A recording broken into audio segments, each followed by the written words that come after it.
Değil mi arkadaşlar? Evet, geliyor. Geliyor. Tamam. Özellikle ölümlerin olduğu ve her gün üzüntüler yaşadığımız, bir taraftan yoksullaşmaya başlayan gündemle ve adaletsizliğin de hayatımızın tam ortasında olduğu gündemlerle boğuştuğumuz bir süreçte böyle bir pandemi kısıtlamasında yüz yüze buluşmayı gerçekleştiremedik ve toplantımızı online yapmak kaldık. Biraz önce Sinan arkadaşımızın da belirttiği üzere özellikle yıllardır çözüm bekleyen milyonlarca engelli yurttaşın sorunlarının çözümüne yönelik yapılmış olan belki de ilk siyasi çalışma ve buluşma olması nedeniyle bu buluşmanın, bu birlikteliğin çok önemli olduğunu düşünüyoruz.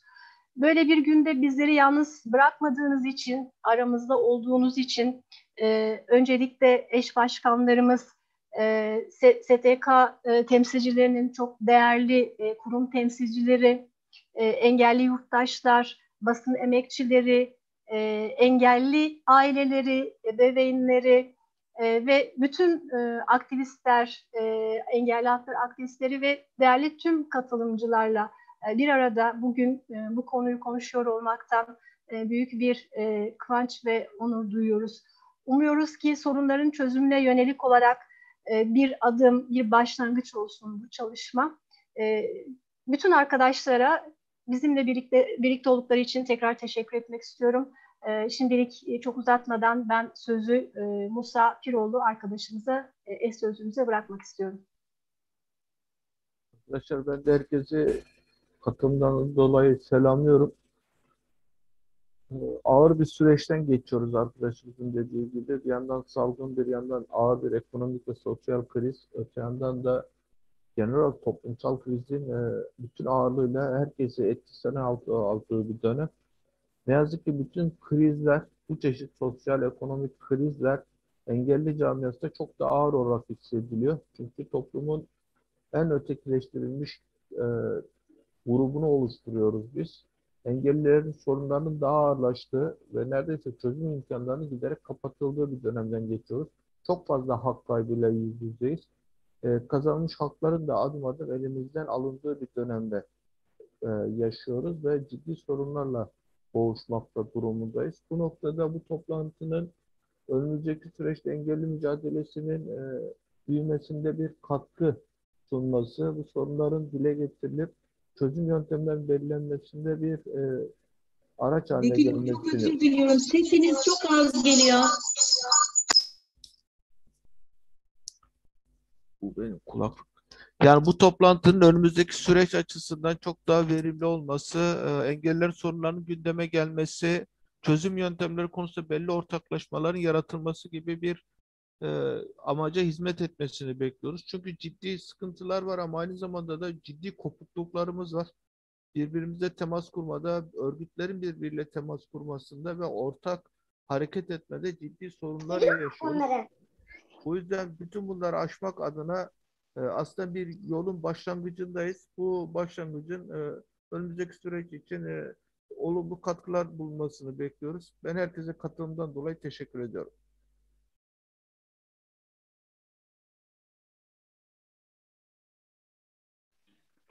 Ses geliyor mu arkadaşlar? Ses çok az geliyor arkadaşlar. Ses çok az geliyor. Yani dikkatli dinlenirse seste de problem yok arkadaşlar. Aslında herkesin mikrofonu açık olduğu için. Merhaba, benim sesim geliyor mu? Ses güzel geliyor bana. Belki herkesin kendisiyle ilgili. Sadece olabilir. mikrofonu açık olursa iletişim çok daha sağlıklı olur. Ben de bu konuda bir öneride bulunacağım. Pardon arkadaşlar, pardon. Aranızda duyma engelli insanlar olabilir. O yüzden sese dikkat edelim. Yani mesela ben duyma engelliyim. Bu arada Yazgül ben. Meryem arkadaşım ricası için katıldım. Teşekkür ediyorum. Bunu söylemek istemiştim. Mikrofonumu kapatıyorum. Arkadaşlar işaret dili tercümanımız da olacak. İşitme engelliler için Samet Ünal arkadaşımızın ekranını ana ekran yapabilirler o dinleyiciler. Onun dışında konuşmacılarımızın dışındakiler lütfen mikrofonlarını kapalı tutsunlar ki verimli bir diyalog konuşma olabilsin. Bunun ricasını yapmış olalım. İşaret dil tercümanımız Samet Ünal'ı dinleyebilirsiniz. Onun ismini yazabiliriz arkadaşlar. Oradan ekrana kilitleyebilirler onu dinlemek amacıyla. Onun dışında etkinliğimiz canlı yayınlanıyor. Ekranlarımızı açık tutup yüz yüze kadar olmasa da birbirimizin yüzüne bakacak şekilde ve özende lütfen dinleyelim. Ben size sözü çok uzatmamak adına şimdi eş başkanımız Mithat Sancar'a açılış konuşmasını yapmak üzere sözü bırakayım. Söz sizde genel başkanım, eş genel başkanım. Buyurun. Evet, çok teşekkür ederim. Hepinizi sevgiyle, saygıyla selamlıyorum arkadaşlar. Bu anlamlı, değerli toplantıyı organize eden Engelliler Komisyonu üyelerimize de buradan teşekkürlerimizi iletmek istiyorum. Gerçekten önemli bir konu, gerçekten değerli bir toplantı bu. Verimli geçeceğine inanıyorum. Buradan çıkacak görüşler, öneriler bundan sonra yol haritamızı bu konuda belirleyecektir ve bu forum bir başlangıçtır. Sonrasında bu istişarelerimiz devam edecektir. Bizim bu konudaki politikalarımız da katılımla belirlenecek. Bizim temel ilkemiz her alanda ilgililerin, bütün toplum kesimlerinin mümkün ölçüde katılımını sağlayarak politika oluşturmaktır. Şimdi bugün bu toplantıyı yüz yüze gerçekleştirmek istiyorduk. Gerçekten çok iyi olacaktı. Hem birbirimizin gözlerine bakacaktık hem de çok daha sıcak bir toplantı gerçekleştirme imkanı bulacaktık. Ama pandemi şartlarının farkındayız. Maalesef her gün yüzlerce insanımızı kaybediyoruz. Bu kadar kötü yönetilen, halk sağlığının yok sayıldığı bir pandemi sürecinde bizler de toplantıyı yüz yüze gerçekleştirme imkanından yoksul kaldık. Öncelikle pandemi döneminde hastalanan herkese geçmiş olsun ve şu an hasta olan herkese de acil şifa diliyorum. Hayatını kaybeden tüm insanlarımıza da buradan Allah'tan rahmet diliyorum. Ve bir an önce bu pandeminin kontrol altına alınması, halk sağlığı temelinde politikaların hızla yaşama geçirilmesi için mücadelemizi de sürdüreceğimizi bir kez daha vurgulamak istiyorum. Değerli arkadaşlar, evet bu toplantı bizim Engelliler Komisyonu tarafından hazırlandı. Bizim herkes için adalet diye bir kampanyamız var. Bundan 2 ay önce başlattığımız bu kampanya çerçevesinde çeşitli kesimlerle adalet buluşmaları gerçekleştiriyoruz. Bugün engelliler için adalet buluşması verdiğimiz bu forumu da bu kapsamda hayata geçiriyoruz. Türkiye'de devletin yok saydığı yasalarda, uluslararası sözleşmelerde belirtilen haklarının uygulanmadığı çok geniş bir toplum kesimi var. Milyonlar var ve bunların içinde engelliler de özel bir yer tutuyor. Çok büyük bir grubu tutuyor. Bu yurttaşların hakları yok sayılan, bu yurttaşların önemli bölümünü oluşturan engellilerle ilgili de maalesef kapsamlı bir kamusal politika oluşturulamıyor. Bu konuda bizim parti olarak da eksiklerimiz olduğunu buradan belirtelim. Bugüne kadar sistemli derinlemesine bir çalışma programı ve faaliyet planı oluşturamadık. Eksiklerimizi gidermek için bu dönem çalışmalarımızı yoğunlaştırdık ve bu toplantıyı da, bu forumu da bu çalışma planının ve programının bir başlangıcı olarak kabul edelim. Evet, Türkiye'de yurttaşlık alanında çok büyük sorunlar yaşanıyor. Eşit yurttaşlık maalesef bir uzak hayal durumunda, bir de eksik yurttaşlık dediğimiz bir olgu var.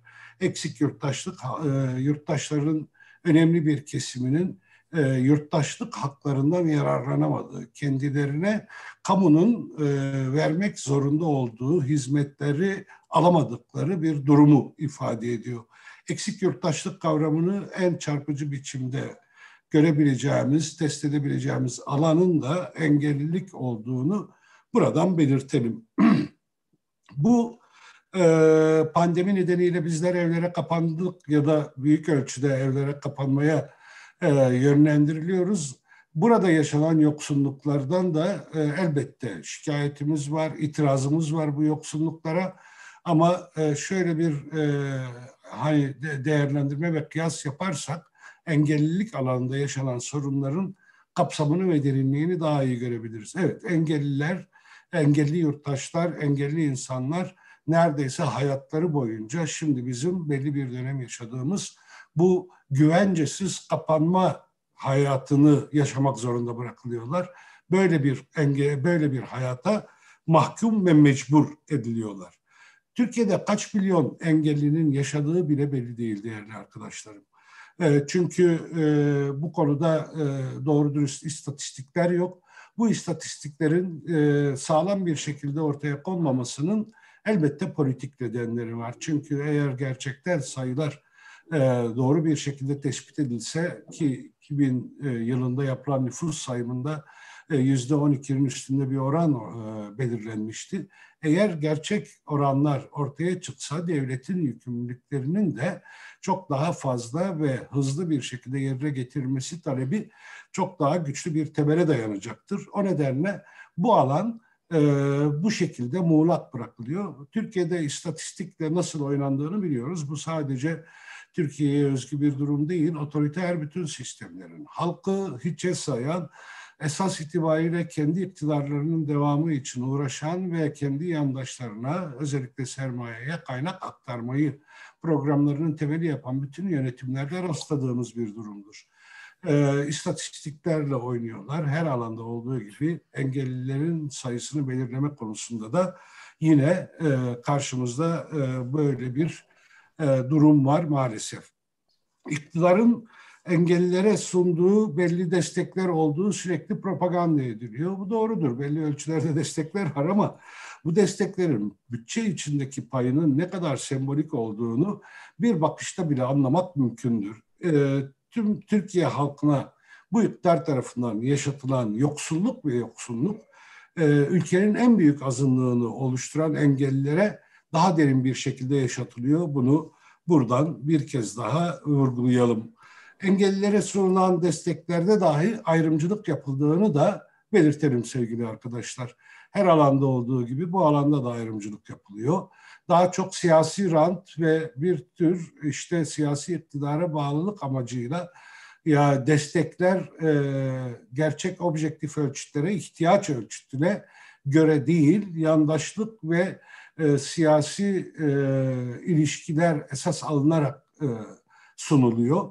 Bunun da yine yurttaşlık kavramına, demokrasiye büyük bir aykırılık oluşturduğunu buradan bir kez daha belirtelim değerli arkadaşlar.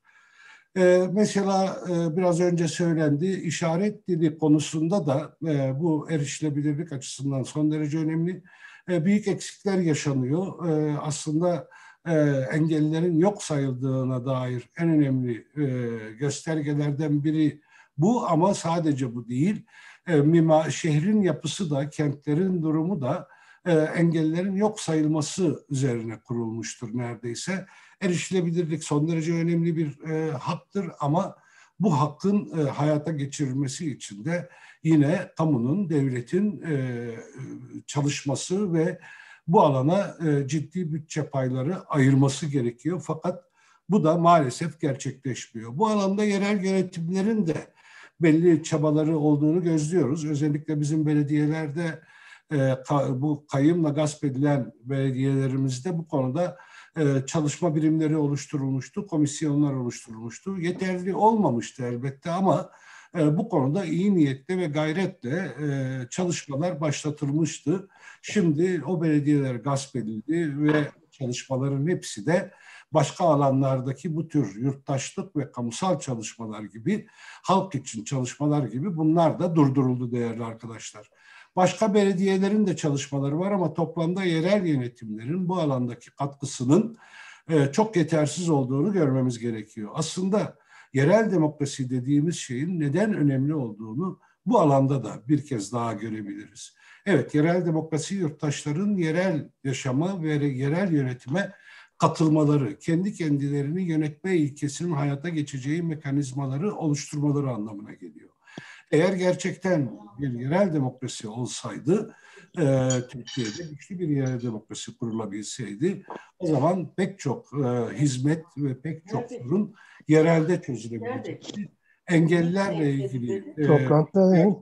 Şu anda eş başkanımız konuşuyor. Çok daha güçlü bir şekilde hayata geçirilebilir. Diyoruz ya, Görünmüyorsun. bir tıbbi mesele, Görünmüyorsun. bir yoksulluk bir destek ihtiyacı meselesi değildir. Engellilik bir toplumsal meseledir. Ve bütün toplumsal meseleler aynı zamanda siyasaldır. Bu siyasal meselelerin çözümünde de esas olan güçlü bir demokrasiyi, eşit yurttaşlığı ve adil bir sistemi, yönetim sistemini kurmaktır. Eğer bunları bir arada değerlendiremezsek sorunları lütuf ve inayet çerçevesinde ele alan iktidarların eli daha da rahatlar, işleri de daha da kolaylaşır. Biz hiçbir alanda yardımların ve desteklerin inayet ve lütuf çerçevesinde olamayacağını savunuyoruz. Bu pandemi döneminde de bunu çeşitli sebeplerle, vesilelerle dile getirdik ama sürekli bir kapanma durumuna mahkum edilen engelliler için bu çok daha çarpıcı bir durum arz ediyor. Yani şunu söylemek istiyoruz. Burada esas olan hak temelli bir yönetim sisteminin, bir toplumsal düzenin kurulmasıdır. Hak temelli nasıl bir sistem kurulabileceğine dair elbette bizim önerilerimiz olacaktır ama burada çok daha geniş bir katılımla çok daha kapsamlı fikirler ortaya çıkacak ve bunları bundan sonraki süreçte de birlikte çalışmaya devam edeceğiz. Elimizde önemli bir uluslararası belge var. Birleşmiş Milletler Engelli Haklarına ilişkin sözleşme. Burada uluslararası alanda oluşturulmuş önemli bir norm paketi çıkıyor karşımıza. Bu sözleşme engelliler hakları için neler yapılması gerektiğini ayrıntılı olarak ortaya koyuyor. Şüphesiz bütün önemli hak sözleşmeleri gibi bu sözleşme de uluslararası alanda hak ve yurttaşlık, eşit yurttaşlık mücadelesinin, tam yurttaşlık mücadelesinin bir ürünü olarak ortaya çıkmıştır. Ulusal ve uluslararası dayanışma ağlarının, sivil toplum örgütlerinin katılımıyla, çalışmalarıyla, mücadelesiyle oluşturulmuştur. Dolayısıyla bu devletlerin kendi aralarında anlaşmayla oluşturdukları ve bir tür yukarıdan bahşedilen bir metin değil, tam tersine mücadeleyle birikimlerin sonucu oluşmuş önemli bir belgedir. Biz Türkiye'de bu sözleşmenin imzalandığını, onaylandığını biliyoruz ama gereklerinin yerine getirilmediğini de biliyoruz. Evet, engellilik meselesi siyasal bir meseledir. Toplumun bütün meseleleri gibi bu da siyasal bir meseledir ve ancak siyasal bir çerçevede değerlendirilirse çözümler de hak temelli, tam yurttaşlık ve katılım esasına göre ele alınır ve daha kalıcı çözümler bulunabilir. Bizler bu açıdan gerekli mekanizmaların nasıl olacağını yine tartışarak kamuoyuyla paylaşacağız ve bunun her alanda takipçisi olacağız. Bu taleplerin, bu önerilerin her alanda takipçisi olacağız değerli arkadaşlar. Evet, bugün engellilerin ihtiyaçlarını karşılayacak, yaşam haklarının bir parçası olan ihtiyaçlarını hayata geçirecek hizmetler sunulmuyor dedik. Tam tersine ayrımcılık belki de en derin düzeyde. Düşünün 10 milyon civarında engelli olduğunu tahmin ediyoruz ve bugün engelli kadrosu adı altında istihdam edilen insanlarımızın sayısının 100 bini aşmadığını görüyoruz. Yani 10 milyon engelli, 100 bin istihdam. Bu 100 binin 30 bini de pandemi döneminde işlerinden atıldılar değerli arkadaşlar. Yine sermayeye işleyen, yine yoksunu ezen, ötekileri tamamen dışarıda bırakan bir yönetim anlayışı var karşımızda. Bu yönetim anlayışını bütünlüklü bir mücadeleyle değiştirmek zorunda olduğumuzu hiçbir zaman aklımızdan çıkarmayalım değerli arkadaşlar. Türkiye'de iktidarın kaynakları aktardığı alanların ne olduğunu az çok biliyoruz ama 3 başlıkta özetleyelim. Biri savaştır, biri yandaştır, biri saraydır. Evet, kaynaklar buraya aktarılıyor.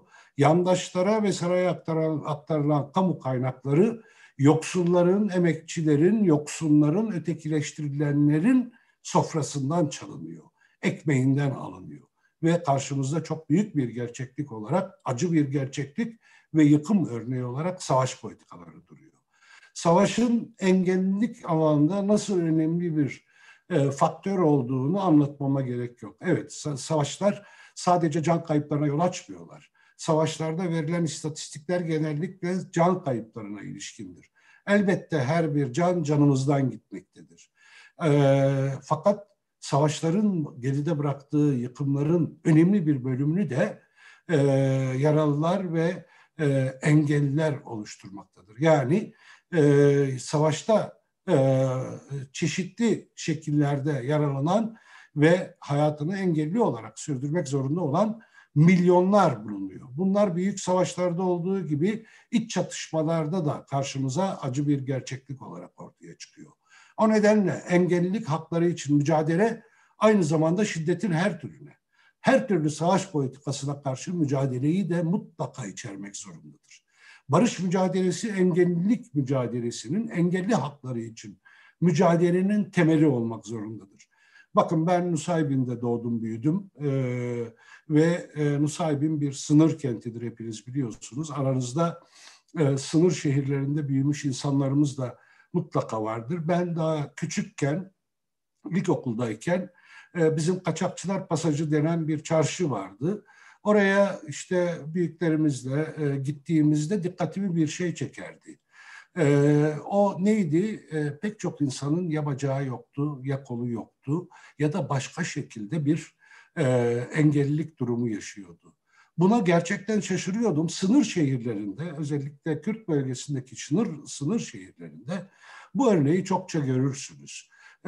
Bu neden kaynaklanıyor diye merak edip sorduğumda, evet, mayınlar.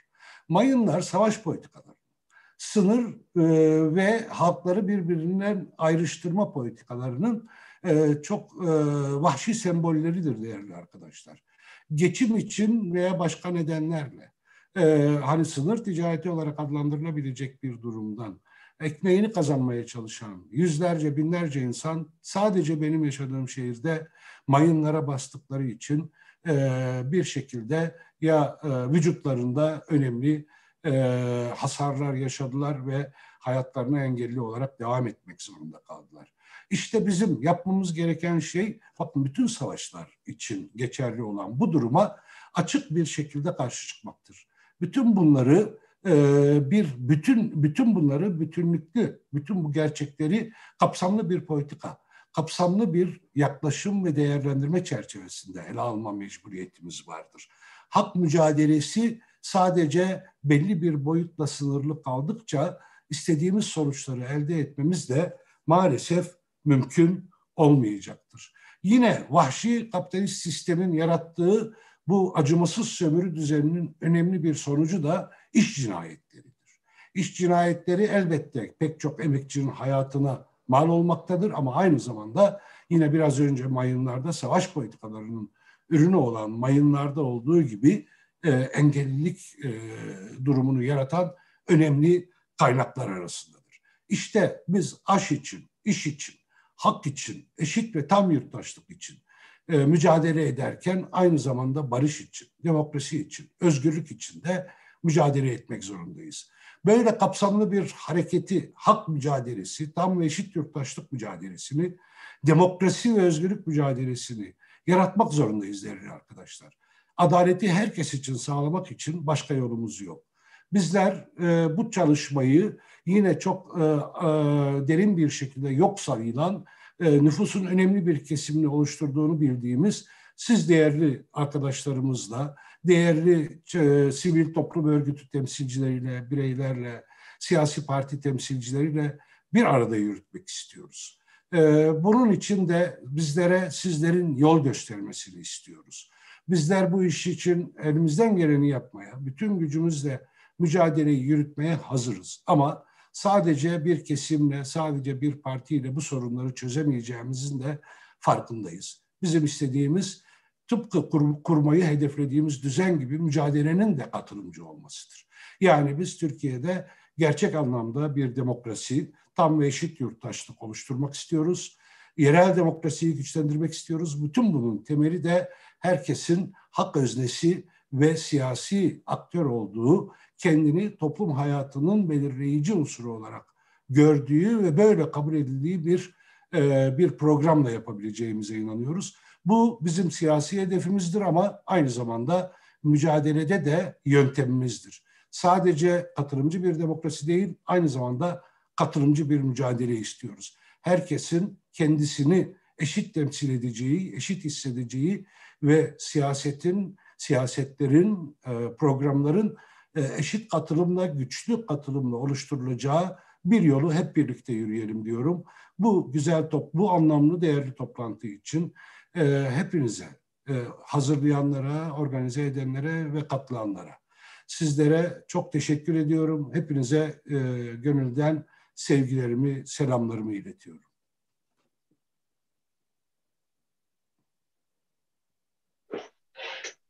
Biz de eş genel başkanımıza çok teşekkür ediyoruz.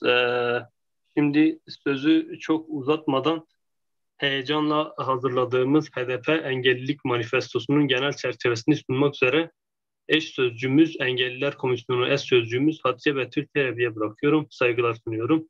Yine lütfen mikrofonlarımız kapalı olsun.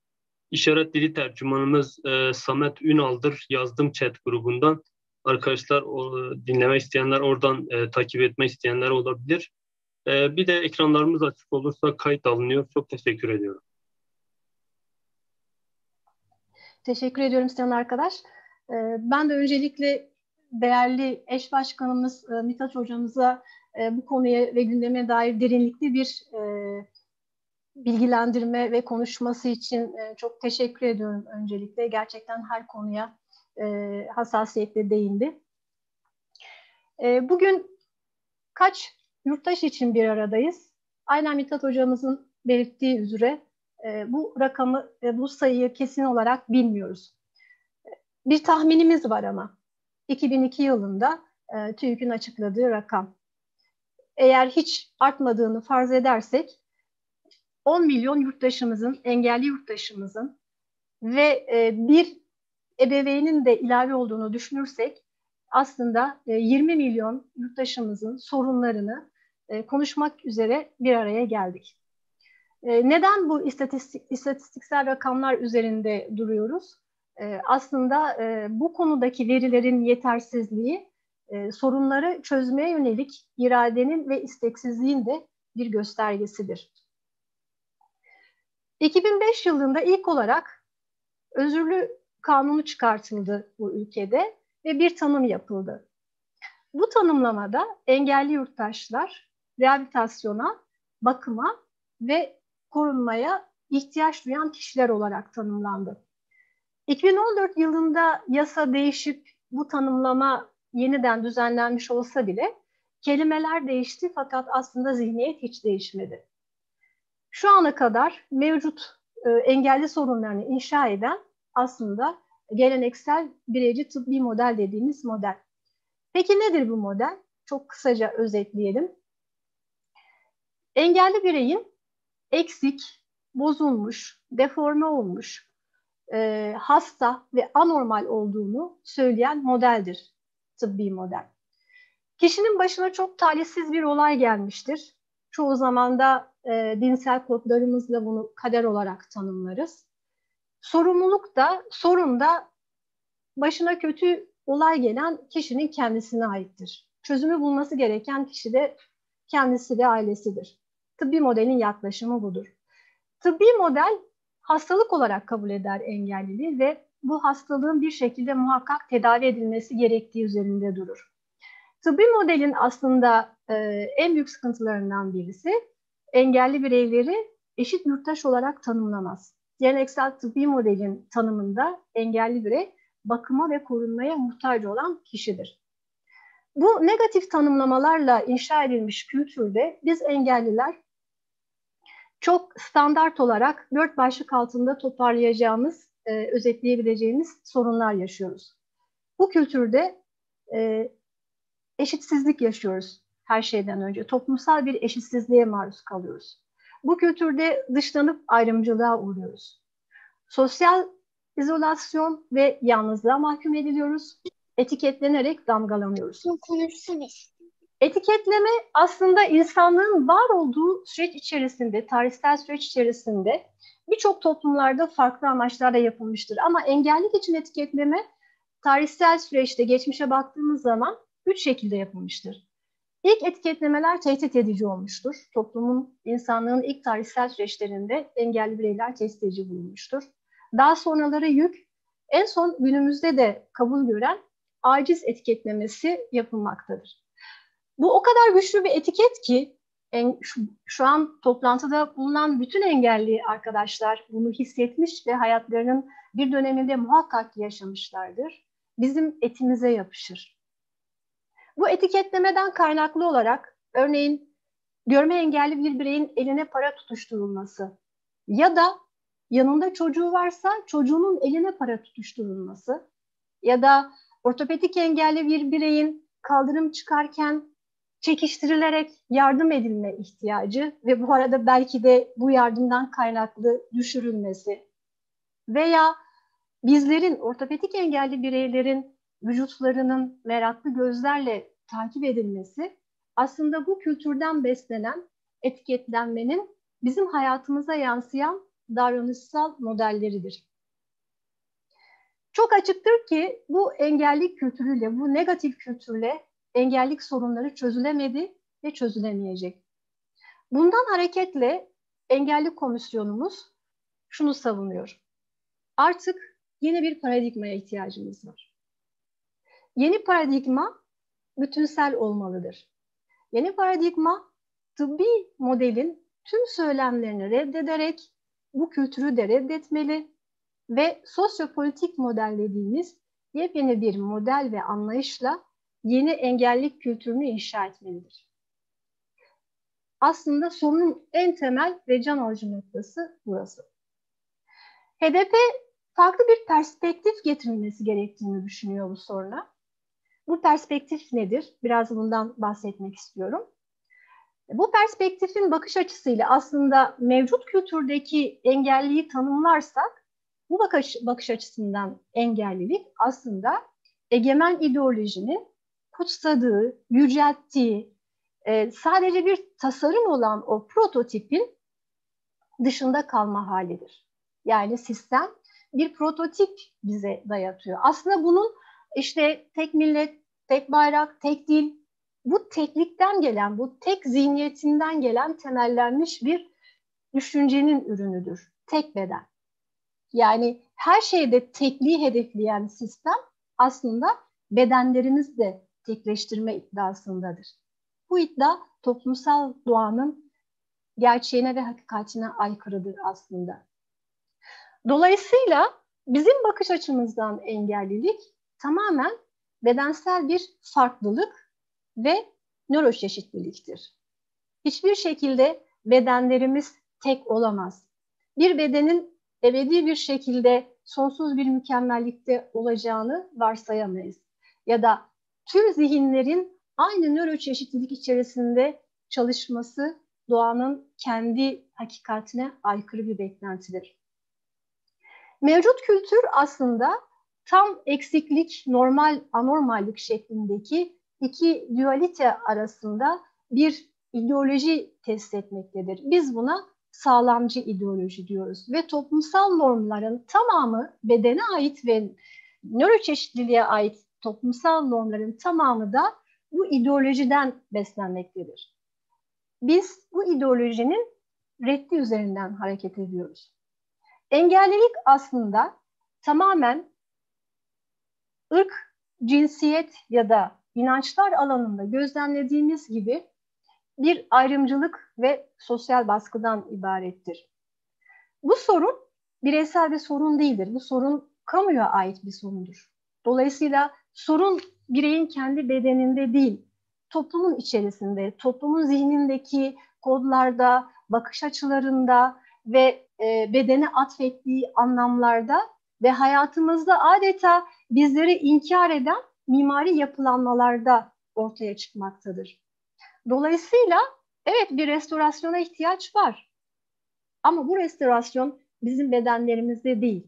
Toplumun negatif zihinde, kolektif bilincinde, negativiteyi sürekli besleyen dilde, ön yargılarda, klişelerde ve mimari yapılanmalarda olmalıdır. Bedenlerimizde değil. En çok aslında engelliliği zehirleyen bir dil ile inşa ediyoruz. Hayatımızın büyük bir alanında sözlü ya da yazılı, sosyal medyada, kürsüde, sınıflarda, günlük yaşamın içerisinde aslında biz bu kültürü an ve an, her an yeniden inşa ediyoruz. Örneğin politik körlük, körle yatan şaşı kalkar, kör sağır iktidar, kötürüm toplum gibi ağzımızdan düşmeyen bu cümlelerin aslında nasıl bir etki yaptığının farkında değiliz. Ve işin çok ilginç yanı şudur ki, konuşmayı olumsuz anlamda pekiştirmeyi düşünen ya da amaçlayan bu ifadeler tamamen amacından uzaktır. Çünkü iktidarlar hiçbir zaman kör ve sağır değildir. Aslında görür ve duyarlar. Sadece bir seçim yaparlar. Ya da körle yatanlar hiçbir zaman şaşı kalkmazlar. Ya da toplum aslında hiçbir zaman kötürüm değildir. Dolayısıyla öncelikle bizim düzeltmemiz gereken bu zehirleyen ve negatif, olumsuz tanımlamaları her an ve her dakika besleyen dili terk etmemiz gerekiyor. Dolayısıyla aslında 10-16 Mayıs haftasına az günler kaldığı şu süreç içerisinde yaşayacaklarımızı biz engelli arkadaşlar çok iyi biliyoruz. Sayılı günler kala büyük ihtimalle medyanın değişik yerlerinde konuya ilişkin birkaç tane yazı ya da söyleşi ya da sohbet olacak muhakkak. Bu kültürden, bu negatif kültürden beslenen zihniyet ve yaklaşım büyük ihtimalle başını okşayacağı, çok ulvi duygularla kendi vicdanını temizleyeceği ve kendini iyi hissettireceği fotoğraflar vermek isteyecektir. Biz buna alışkınız. Bazıları tekerlekli sandalyede oturup 200 saat geçirecektir. Bu şekilde empati kurmaya çalışacaktır. Bunu da çok gördük, deneyimledik. Ya da bazıları beyaz baston alıp gözlerine siyah bir bandana takarak birkaç saatliğine de olsa görme engelli bir vatandaş olmaya çalışacaktır. Bunlar geleneksel tıbbi modelin soruna çözüm üretme yöntemleri. Ya da sosyal medyada sevgi her şeyi halleder kelimesi uçuşacak. Yani haftada 4-5 tane kadın cinayeti gördüğümüz, sevginin hiçbir şeyi halletmediği bu toplumda sadece sevginin yıllarca birikmiş olan engelli sorunlarını çözeceğine yönelik bir güzel cümleyi paylaşacağız. Bunlara alışkınız. Sonra ne olacak? Ertesi günü her zaman yine alıştığımız gibi hiçbir şey olmayacak, her şey unutulacak ve hayat eskisi gibi devam edecek. Değerli dostlar, değerli katılımcılar, engelli sorunları bu kadar sığ yaklaşarak çözebileceğimiz bir sorun değil. Engellilik gerçekten derin yüzleşmeler gerektiren, derin düşünmeler gerektiren bir sorun. Öncelikle çok sahici ve gerçekçi yüzleşmeler yapmamız gerekiyor. Örneğin insanlık tarihi boyunca bitmeyen, küresel kapitalizmin hırslarıyla daha da alevlenen ve sürekli hale gelen savaşların insan bedenindeki izlerle yüzleşmemiz gerekiyor.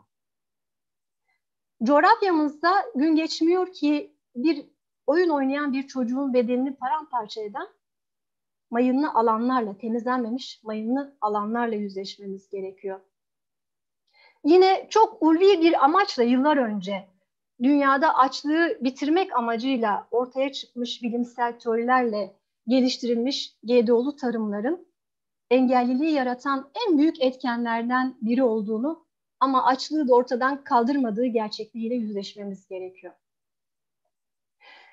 Yine çok ışıltılı betonlara gömdüğümüz ekolojiyi, ağaçları, böcekleri, çiçekleri talan ederek diktiğimiz o yüksek ve moderniteyi temsil eden şehirlerde, mega şehirlerde maruz kaldığımız radyasyonun ve ağır metallerin engelliliğin sebepleriyle yüzleşmemiz gerekiyor. Mesela aile içi şiddetle yüzleşmemiz gerekiyor engelli bırakan. Hala daha devam eden akraba evlilikleriyle yüzleşmemiz gerekiyor. Daha fazla ürün almak için kullandığımız pestisitlerle yüzleşmemiz gerekiyor. Çok derin yüzleşmeler yapmamız gerekiyor bu konuyu çözmek için. Toplumsal yüzleşmeler yapmamız gerekiyor mesela. Örneğin hepimiz bir engelli adayız diye ağzımızdan çıkıveren bir cümlenin aslında vücut bütünlüğünü kaybetmekten korkan içimizdeki o sağlamcının ağzından çıktığını görmeyle yüzleşmemiz gerekiyor. Örneğin bütün kamusal alanları, okulları, toplu yaşam alanlarını kendisinin gören o nörotipiklerin nöroçeşitlileri okullardan yuhalatarak kovan utancıyla yüzleşmemiz gerekiyor. Örneğin her gün ağzımızdan çıkan kör müsün, sağır mısın, embesil, gerizekalı gibi hemencecik kolayca söylediğimiz kelimelerin bu toplumu nasıl zehirlediğini ve bu negatif kültürü güçlendirdiğini görmemiz, bununla yüzleşmemiz gerekiyor.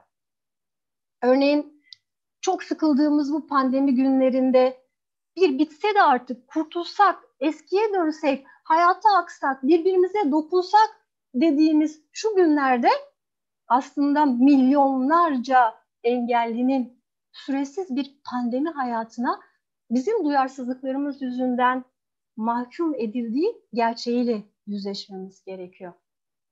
Örneğin yıllarca insan hakları savunuculuğu yaparken, insan hakları için ağzımızdan sayısız cümleler çıkarken söz konusu engelli haklarıysa istisnalar tabii ki vardır. Onlar hariç büyük bir çoğunluğunun ağzından engelli hakları için tek bir cümle çıkmadığı farkındalığıyla yüzleşmemiz gerekiyor.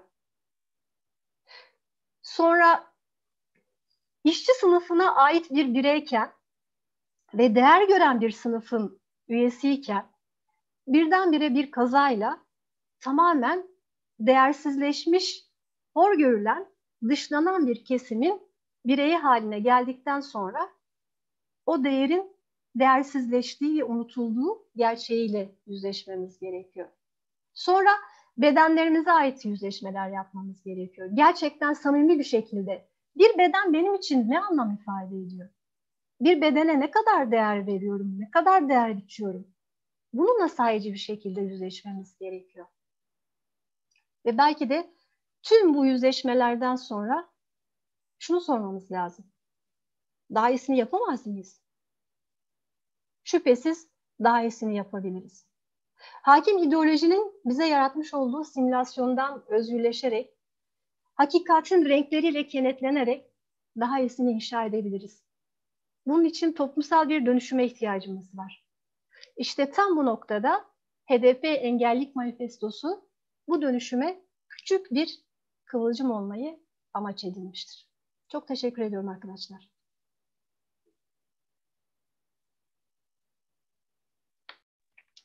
Biz eş sözcümüz sevgili Hatice Heval'a teşekkür ediyoruz. Yani çok dokunaklı, gerçek yaşama dokunan bir konuşma yaptı. Açıkçası ben dinlerken de zorlandım. Yani bizi açıkçası yüzleşmeye çağırdı.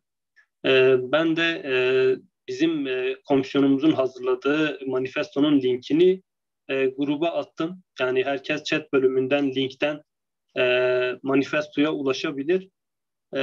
Şimdi söz alarak isterseniz bir forum şeklinde mevcut durum değerlendirmesi ve olması gerekenler. Yani bir ufuk turu yapalım isterseniz. Bu ufuk turu muhtemelen hepimiz için de ne yapmamız gerekiyor sorusuna yanıt olacak. Söz almak isteyenler chatten yazabilirler. Mümkün olduğunca birbirimizle ikili diyalogtan ziyade herkesin dinleyebileceği bir formatta bir forum gerçekleştirmeye çalışalım. Şöyle bir saatimiz var. Aslında etkili yönetebilirsek iyi bir çalışma olabilir. Ben tekrar teşekkür ediyorum sözcümüzün konuşması için. Şimdi söz dinleyicilerimizde. Buyurun söz almak isteyenler el de kaldırabilirler ya da chatten yazabilirler. Doğrudan buyurun. Şimdi Ufuk Gürbüz arkadaşımız söz kullanmaya başlasın. Sonra sırasıyla söz talebini ben vermeye çalışacağım. Lütfen diğer katılımcıların da söz hakkını koruyabilecek şekilde söz kullanalım. Bunu niçin söylüyorum? Çünkü süremiz sınırlı. Konu da çok büyük bir konu açıkçası. Sizi dinliyoruz Ufuk Bey. Öncelikle tüm katılımcıları, HDP eş başkanımızı, yürütmede HDP Engeller Komisyonu'ndaki emek veren arkadaşlarımızı ve buradan tüm dünya engellilerini selamlıyorum.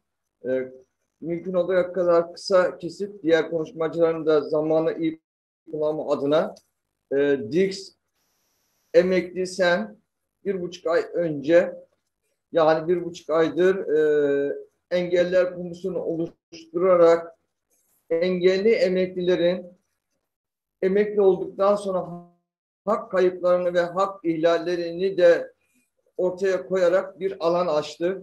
Ben Dix Emekli Engeller Komisyonu yürütmedeki arkadaşlarım adına, Genel Başkanımız da burada, Sağlık Şube Başkanımız ve yürütme de burada. Onların adına, hepimizin adına HDP'yi kutluyorum. Yaklaşık 90 yılından bu yana sahada sivil toplum örgüt başkanlığı mücadele içerisinden bayrak taşıyan biri olarak hiç abartısız HDP'nin bu gerçekten bir manifesto ortaya koyarak böyle çalışmasını çok değerli buldum. Gerçekten kutluyorum. Biz Dix Emekli Engeller Komisyonu olarak üzerimize düşen ne görev varsa HDP Engeller Komisyonu'yla zaten yaklaşık bir aydır değerli sevgili yol arkadaşımız Hatice Betül Çelebi arkadaşımızla sürekli irtibat halindeyiz. Bundan sonra irtibat halinde olacağız ve birikimlerimizi, bilgilerimizi, bugüne kadar olan tüm pratiğimizi birlikte bir havuzda oluşturup birlikte yol yürüyeceğiz diyor ve bütün katılımcıları sevgi ve saygıyla başta Genel Başkanımız Cengiz Yavuz olmak üzere bütün Dix Emekli Sen adına, Engeller Komisyonu adına sevgi ve saygıyla selamlıyorum ve teşekkür ediyorum. Biz de Ufuk hocamıza çok teşekkür ediyoruz. DİSK'i emekçi mücadelesini ve geçmiş 1 Mayıs'ı saygıyla selamlıyoruz. Şimdi Sinan, ben de bir araya koy, bir ara ben de söz alayım. Tamam Zühtü abi, listeyi aldım. Sinan, çok kısa bir müdahale yapacağım. Lütfen fermuar sistemini ihmal etmeyelim. Bir erkek konuşmuşsa, kadın talep varsa onları karşılayalım. Müdahaleniz için çok teşekkür ediyorum başkanım. Söz sırası Meryem Güneş arkadaşımızda. Sonra da Mustafa Özsaygı Türkiye Engeller Konfederasyonu Başkanımız söz alacak. Meryem Güneş, sizi dinliyoruz. Buyurun. Ben bütün arkadaşları selamlıyorum. Programı hazırlayan arkadaşları ve eş başkanımız bütün arkadaşları da selamlıyorum. Emeklerine için de teşekkür ediyorum.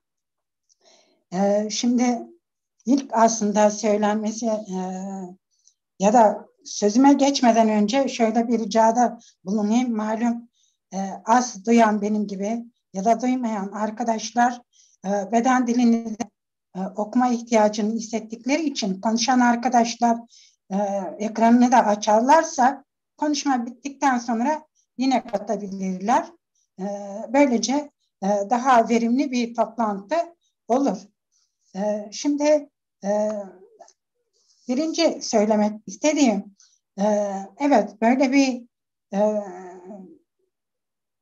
toplantı düzenlenmiş olması güzel. Fakat sanırım çoğumuz engelliyiz. Çok az arkadaş biz HEDEK'e emekli ve yaşlılara falan da Atav'da bir arkadaşımız sağ olsun atmış. Sonuç olarak engelli olmayan arkadaşlar da var belki de burada ama daha çok önemli olan benim sanırım birçok arkadaşımızın da eğer partilere vesaire gidiyorlarsa karşılaştığımız bir şey de engelli olmayan arkadaşlarımız bizleri çok da anlamıyorlar. Anlamak istemiyorlar. En azından ben böyle karşılaştım. Mesela bir arkadaşımız, ya Meryem abla, bu arada İstanbul'dan ben, ya Meryem abla kendini engelli saymayı versen ne olur demişti. Ama sonuçta ben kulakları duymayan birisiyim. Duymuyorsam söylenenlere nasıl hareket edeceğim doğal olarak demişti. Şimdi bunu söyleyişimizin nedeni engelli olmayan arkadaşlarımızın bizim hayatlarımızın kolaylaştırmak, hatta demeyeyim zorlaştırmamaları konusunda dikkatli olmaları gerekir oysa. Tam da bu nedenle aslında HDP ve hatta HDP ve olabiliyor bunların içerisinde birleşenlere de önermek aynı zamanda bir belki de çok uzun bir şey olacak ama asıl engel olmayan arkadaşlara da engellilik konusunda farkındalığı yaratmak konusunda toplantılar vesaire düzenlenmesi gerekir diye bir öneri getiriyorum. Özellikle eş başkanlarımızın olduğu bu toplantıda. Aynı zamanda konuşmalarda şöyle denilir, işçiler, kadınlar, halklar, LGBT artılılar vesaire, ama fakat yaşlılar ve ama özellikle hem yaşlı hem engelli, neyse, ama sonuçta engellilerden hatta Betül arkadaşım da bahsediyor, engellilerden pek bahsedilmiyor. Yani bu söylemler sıralanırken artık bundan sonra engelliler konusunda farkındalık yaratabilmek için engellilerle de ilgili engellileri de anılırsa çok iyi olur diye düşünmekteyim. Şimdi eş başkanımız ve bütün araçlarını bahsettikleri şeylerden eksik kalan ya da öyle diyelim, eksik kalan konulardan bir tanesi de hem bizler hem engelli hem yaşlı olmak olduğu gibi bir de biliyoruz 65 yaş ve üzeri ve ulaşım hakkımız elimizden alındı. Şu anda ben ücretsiz kart almam gerekirken hiçbir yer açık olmadığı için alamıyorum ya da zaten yasaklandı. O kısmını bilmiyorum ama sonuç olarak özellikle engellilerin ulaşımdan çok ne diyelim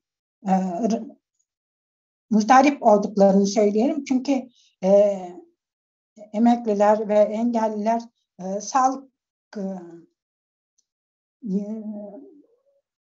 alanlarına hastanelere gidebilecekken bu yasaklardan kaynaklı oralara gidemiyorlar. Sonuç olarak bu bir sağlık engeli olmuş oluyor. Sadece ilaçlarını alamamak değil, hayatlarını kolaylaştırıcı aletleri de alamıyorlar. Bütün bunlar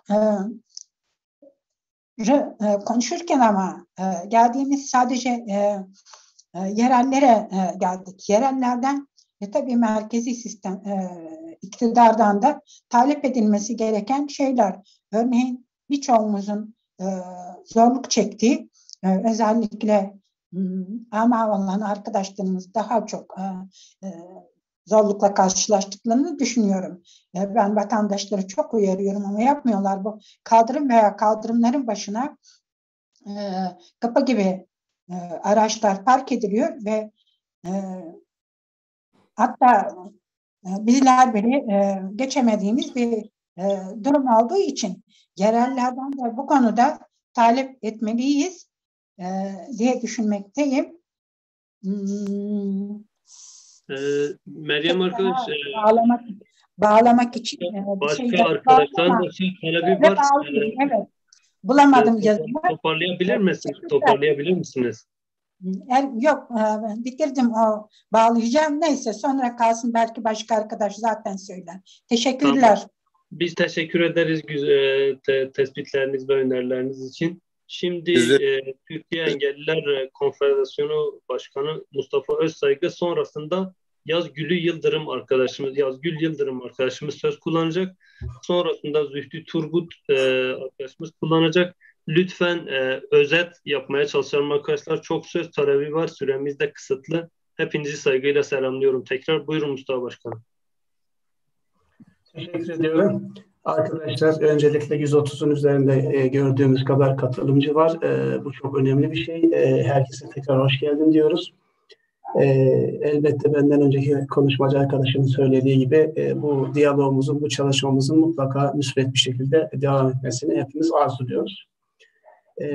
Tabii az önce Sayın Eş Genel Başkanımız Mithat Sancar Hocamız, komisyon eş sözcümüz yine Betül Hanım, milletvekilimiz Musa vekilimizin söylediklerine aslında ilaveten söyleyecek çok fazla bir şey yok. Söyleyeceklerimizi, sorunlarımızı büyük ölçüde dile getirdiler. Gördük ki, sevindik ki hakikaten çok iyi bir yani sahiplenmişler, işin içinde olduklarını hakikaten gösteriyorlar. Kendilerine bir kez daha bu yönüyle emeklerinden dolayı teşekkür ediyorum.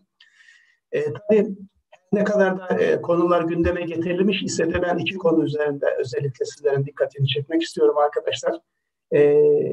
Yani engellilerin problemlerini yüzlerce, binlerce yaşamın gerçeklerinden buraya aktarmanın mutlaka gerekiyor her zaman. Çünkü yaşamın bir gereği. Engelli kadınlar üzerinden bir iki cümle ben söyleyeceğim arkadaşlar. Şimdi bizim yaptırdığımız bir çalışma vardı engelli kadınlarla ilgili. 2020'nin sonunda yaptırmıştık. Bunu bir iki rakam vereceğim. Şimdi engelli olmayan kadınların işsizlik oranı, engelli olmayan kadınların işsizlik oranı, iş gücüne Türkiye'de katılım %32 iken, engelli kadınların, tabii bu arada çalışabilir engelli kadınlar, %16.3. Bu istihdamdaki kadınların ekonomiye ne oranda katılıp katılmadığının temel bir göstergesi. Engelli kadınların %34'ü eşlerinden, %16'sı babalarından, %13'ü annelerinden, %11'i ise çocuklarından şiddet görüyor. Engelli kadınlara yönelik şiddetin %80'i ev içinde gerçekleşiyor arkadaşlar. Bu ciddi bir araştırmanın sonuçları zaten toplumun genel yapısına baktığımızda bu gerçekleri tahmin etmek güç değil. Arkadaşlar, engelli gruplar içerisinde engelli kadınları bu iki cümleyle örnek verdim. Başka bir kanayan yaramız, evlerde özellikle yaşamlarını sürdüren ağır düzeydeki mental, zihinsel, otizmli, SMA'lı çocuklarımızın kendilerinin ve ailelerinin yaşadığı sıkıntılar. Yani işte ailesi şudur, okulda böyledir, sağlık probleminde bunlar yaşıyor. Bunlara tek tek girmeyeceğim ama herkes fark ediyor ki çok büyük bir sıkıntı. Örneğin bunların bakımlarla ilgili devletin 2007 yılından beri bir çalışması var. İşte evde bakım problemleri var, çözümle yönelik yatılı bakım merkezleri var. Bir cümle edeceğim, bunlar şu: 2007 yılında TL bazında, dolar bazında konuşuyorum. Engellilerin evde ve kurumda bakımla ilgili ayrılan TL oranı bugün itibariyle %40 azaltılmış durumda. Yani bir cümleyle şöyle söyleyeyim. Kurumlarda engelli bakım yapan kişilere ya da kurumlara yasa 2020'de çıkarıldığında 3 asgari ücret düzeyinde belirlenirken şimdi 1,5 asgari ücretin biraz üzerinde bir ödeme yapılmakta. Yine evde bakım ücretleri ailelere, annelere verilirken 2007 yılında tasarlanan net bir asgari ücret olarak düşünülmüştü. Şimdi bir asgari ücret değil, belki yarım asgari ücretin de altında bir uygulama neredeyse gerçekleşiyor. Yani burada şunu anlatmaya çalışıyorum. Maalesef ülkeyi yönetenler, siyasi iktidar engellilere bakışında dünden bugüne bırakalım olumluya doğru bir yön çizmeyi, gün geçtikçe var olan haklarını, temel yaşam koşullarının gereklerini sürekli budamayla meşgul. Bunu zaten yaşamda görüyoruz. Bunun yanında iki konuyu ben tekrar gündeme getireceğim arkadaşlar. Bir tanesi bu toplantıya katılan engelli bireylerde, kişilerle ilgili. Şimdi hepiniz biliyorsunuz, birçoğumuz engelli STK'larındayız. Derneklerin, federasyonların vesaire vakıfların üyeleriyiz. Birçoğumuz da bireysel aktivist olarak engellilik alanında mücadele ediyoruz. Birçoğumuz belki bu iki alanında dışındayız ama bir engelli olarak ister istemez işin içinde varız. Şimdi şöyle bir yıllardır yanılgımız var. Bundan çıkmamız gerekiyor. Biz bunu tabii kendi bulunduğumuz mecralarda çok tartışıyoruz ve savunuyoruz. Engellilik hareketinin siyasal üstü olması. Yani biraz bunu açayım. İşte hangi parti olursa olsun, hangi çevre olursa olsun engellilere ilgili bir şey yapıyorsa ya da orada engelliyle ilgili herhangi bir öneri, çalışma ya da bir değer varsa ona destek olalım, bununla yetinelim. Onun dışında hiçbir siyasal harekette ya da siyasal çalışmaya bulaşmayalım. Yani bu tabii ki çok sakat bir şey. Artık bundan engelli topluluğu olarak vazgeçip kendimize yeni bir yön, yeni bir çizelge, yeni bir strateji belirlememiz gerekiyor. Bizden yana işin yapmamız gereken bu. Tabii çalışmalarını çok takdir ettiğimiz, benim şahsen takdir ettiğim Halkların Demokratik Partisi'nin çok benim de benimsediğim bir siyaseti var. Kendileri Türkiye'de siyasal olarak gerçekten bir güç. Uzun dönemdir Türkiye Büyük Millet Meclisi'nde grubu olan ve nitel ve nicel olarak güçlü olan bir siyasal hareket. Benim en çok tercih ettiğim ya da benim en çok önemsediğim bir çalışmalar var. Hakikaten bu ülkede ötekilere kendinden bir şey vererek sahip çıkıyor. Yani işte bunu ülkemizde sayıları çok az olan gayrimüslim yurttaşlarımızdan ya da son derece engellilerden belki çok daha fazla sıkıntılar yaşayan LGBT artı bireylerle ilgili siyaset olsun. Hatta Alevi kesimlerle ilgili siyaseti olsun. Hakikaten HDP'nin bunlara karşı yaklaşımı, onları bir anlamda meclise taşıması, onların sorunlarına kendi var gücüyle sahip çıkması, gündeme taşıması ve çözmeye çalışması takdir ettiğimiz bir şey.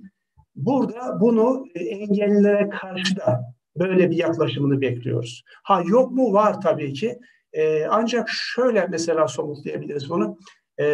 Musa vekilimizle birlikte çalışıyoruz. Hakikaten çalışmalarında takdir ediyoruz. Yani engelli hareketiyle ilgili nerede olması gerekiyorsa oluyor. Çok fazla da özen gösteriyor. Ayrıca teşekkür ediyoruz. Şunu bekliyoruz biz.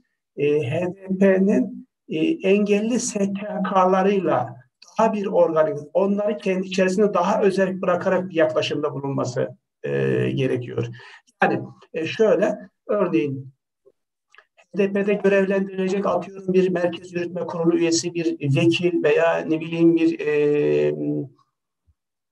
engellilerin temsilcisi kendilerinin bakıp alandan atamaları yerine engelli STK'larının böyle bir işin içine çekimi, onların onayıyla olması çok daha yararlı olacağı düşüncesindeyim.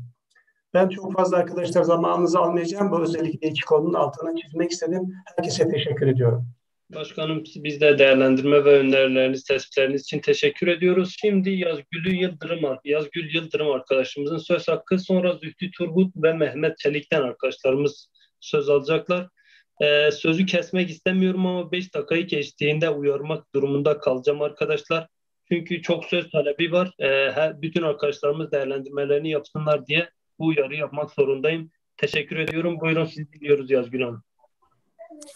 Merhaba arkadaşlar, sesim geliyor mu öncelikle? Evet. Merhabalar, ben Yazgül İstanbul'dan katılıyorum Meryem arkadaşının önerisiyle. Emekliler ve HDK Emekliler ve Yaşlılar Meclisi'nde çalışma yürütüyorum ama evde kaldığımızdan dolayı online üzerinden toplantılara katılıyoruz. Şimdi ilk de ben bu toplantıya katılmışım. Çok şey öğrendim. Yani hem Mithat başkanımızın hem Hatice arkadaşımızın sunumuyla çok duyarsız bir insan olmadığımı sanıyordum ama meğerse duyarsız bir insanmışım. Çok etkilendim özellikle Hatice arkadaşımızın sunumundan dolayı. Ben de bir engelli sayılırım. Kendimi öyle tanımlıyorum çünkü yaşta gelen bir duyma kaybım oldu. Ondan dolayı engelli sayılıyorum. Şimdi şunları söylemek istiyorum. Evet, engel bedensel veya zihinsel engellilik bir toplumsal sorundur ve aynı zamanda siyasal bir sorundur. Fakat bizim ülkemiz yani şimdi o kadar çok büyük sorunlar var ki engellilerin sorunları var, hayvanların sorunları var, kadınların sorunları var, trafik sorunları var. Yani neresen tutarsan tut ya elinde bir şey kalmıyor. Bizim ülkemiz yani her yönüyle maalesef böyle bir durumdayız yani. Bunu birçok şey fark ettim Hatice arkadaşımızın sunumuyla. Ben de farkındalık yaratıldı. Bundan sonraki bakış açım çok daha farklı olacak. Sokak hayvanlarıyla ilgili duyarlılığım vardı. İşte kadınlarla ilgili birçok ama engellilerle ilgili duyarlılığım bu kadar bilince çıkmamıştı. Bunu fark ettim kendimde ve şunu fark ettim. Evet, belki bizler engel olabiliriz. Benim engelim yaşta gelen duyma kaybı, görme kaybı ve bununla ilgili devletin bana verdiği bütçe o kadar az ki, çok az. Mesela bir tane işitme cihazının bir tanesini aldım. İkincisini ekonomi nedenlerden dolayı alamıyorum. Ses yükseltici yani. Gözlük sorunu yine öyle. Yaşta gelen engellilik de bir engeldir. Kimin ne olacağı, başımıza neler geleceği hiçbir zaman belli olmaz. Yani benim duyma kaybım genetiktir, çözümsüz bir şey. Böyle bir şey mesela. Fakat şunu fark ettim ben bugün. Bunu sizlerle paylaşmak istiyorum. Birimiz görmeyebiliriz, birimiz duymayabiliriz veya işte Mithat arkadaşımızın, başkanımızın bahsettiği savaşlardan dolayı kolu bacağı olmayan, uzuvlarını kaybetmiş insanlar ya da işte trafik kazasında birçok nedenlerden dolayı engelli insanlar var bu memlekette. Hatta çok fazla var. Ama bizim dışımızda engelli davranan kişilerin çok daha engelli olduklarını fark ettim. Evet, onlar engelli. Yani bize kötü muamele yapıyorlarsa ben şiddete maruz kalıyorum. Yüksek sesle konuşur musunuz dediğimde en yakınım. Sesini yükselttiği zaman aslında sesini yükseltmiyor. Şiddet uyguluyor bana. Ve her seferinde ben bunu yaşıyorum. Bu bir şiddet ve ben üzülüyorum. En yakın akrabam ya kız kardeşim bana şiddet uyguluyor. Hiçbir zaman da mesela bunu örnek olsun diye söylüyorum. Kardeşimi kötülemek anlamında değil. Yani veya da işte bireyselleştirmek anlamında değil. Ufuk açıcı olsun diye söylüyorum. Ve ben onun engelli olduğunu fark ettim bugün. Bana eğer engel uyguluyorsa. O zaman bizim toplumumuz sağlam insan kalmadı. Hepimiz sakatız yani. Ben engelliysem bana kötü muamele yapan insanın da engelli olduğunu fark etmiş olmam büyük bir acı oldu. Şimdi toparlıyorum. Sonuç olarak şunu söylemek istiyorum. Biz engelliler sayısı da belli değil ne kadar. Yani örgütlenme ve mücadele edersek iktidarı temelinden sarsarız. Sonuç olarak çok teşekkür ediyorum. Çok duygulandım. Çok şey öğrendim bugün. Sözlerim bu kadar. Kapatıyorum. Sağ olun. Çok teşekkür ediyoruz Yazgül Hanım değerlendirmeleriniz için. Tabii burada yeni bir dil geliştirmemiz gerekiyor maalesef. Yani hepimiz onlar engelli aslında yani bu tespitiniz üzerine de bence düşünelim. Yani eğer engellilerse onlarla da bir dayanışmamız gerekiyor. Ben böyle bir tespitte bulunayım. Şimdi Zühtü Turgut abimiz Engelliler Komisyonumuzun da hem geçen dönem sözcüsü hem bu dönem üyesi. Manifestoda da kesinlikle çok bırakıyoruz. Şu anda 11 kişinin söz talebi var arkadaşlar. Mümkün olduğunca süremizde etkili kullanarak o şekilde yol alalım. Sizi dinliyoruz Zühtü abi. Rojbaş, merhaba. İyi günler arkadaşlar.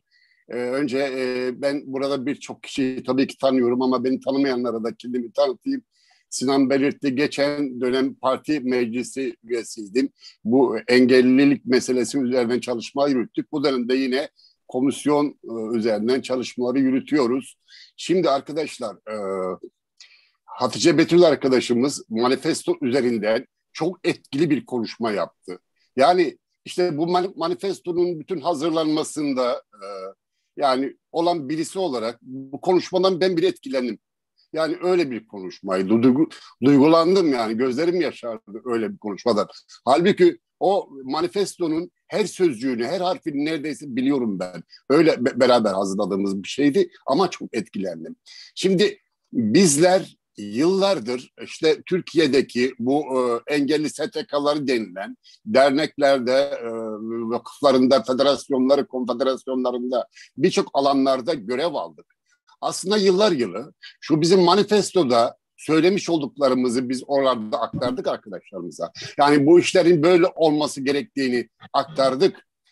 Ama işte yine bizim arkadaşımızın az önce belirttiği gibi tıbbi model denilen modelin, yani bu sadakacı anlayışların, engelliler bir sadaka anlayışı üzerine bakışın da bu STK'lara ister istemez nüksetmesinden kaynaklı. Hani bu hiç kimsenin reddedemeyeceği bir gerçektir. Engelli meselesine hep konjektürel bir mesele olarak bakılmıştır. Demin konfederasyon başkanı arkadaşımız belirtti. Partiler üstü falan diye bakılmıştır. Bu yanlış anlayışlara karşı mücadele ettik. Sonuçta Türkiye'de bir parti gerekiyordu. Bu parti şöyle bir parti olmalıydı arkadaşlar. Türkiye'deki halkların, Türkiye'deki azınlıkların, etnik yapıların, inanç gruplarının, kadınların, gençlerin, bütün insanlığın çıkarlarını temsil edebilecek, savunacak bir parti olması gerekiyordu. Bu engellilik meselesinde savunacak partinin. Şimdi HDP sürecini hepimiz biliyoruz. Ben de HDP'nin kurucularından birisiyim arkadaşlar. Şimdi bu böylesi bir manifestoyu Türkiye'de düşündüğümüzde, Türkiye'deki partileri, işte statikocu partileri düşündüğümüzde böylesi bir manifestoyu sadece HDP'ye hazırlayabilirdik arkadaşlar. Ne yazık ki şunu üzülerek belirtmek istiyorum. Türkiye'deki sosyalist akımlar, sosyalist akımlar da bugüne kadar var olmuş sadakacı anlayışların geliştirdiği teoriden, yani tıbbi modelden beslenmişlerdir. Dolayısıyla engellilik meselesine de öyle bakmışlardır. Bu manifestomuz, bizim yayınlanmış olduğu, partinin yayınlanmış olduğu manifesto, dilerim birçok STK'ya da örnek olur. Artık şuradan çıkmalıyız arkadaşlar. Buradan ayrılmalıyız. Engelli meselesini şunu isteriz, bunu isteriz, şu hakkımızı da isteriz de çözülecek bir mesele değildir. Bu sadakacı anlayışların bize dayattığı anlayışların ötesine geçmeyen şeylerdir. Bakın 2005 yılında işte engelliler yasası diye çırpındık, didindik. AKP iktidarı bir yasa çıkarttı ama bu yasa yönetmeliklere bağlandı ve kadükleşti. Şimdi yok ama adı var. Ne olmuş oldu? Engellilere yasa çıkmış oldu. Engellilerin yasası var ama kendileri yok. Mesele buradadır. Şimdi meseleyi şuradan çıkartmadığımız sürece bu engelli meselesini çözemeyiz. Engelli meselesi bir demokrasi meselesidir. Engelliler de tıpkı diğer insanlar gibi, diğer toplumsal dinamikler gibi, yani kadınlar gibi, yani gençlik gibi, yani LGBT'li bireyler gibi, yani işçiler, emekçiler, yani bütün etnik yapılar gibi toplumsal muhalefetin içerisinde yer almak zorunda.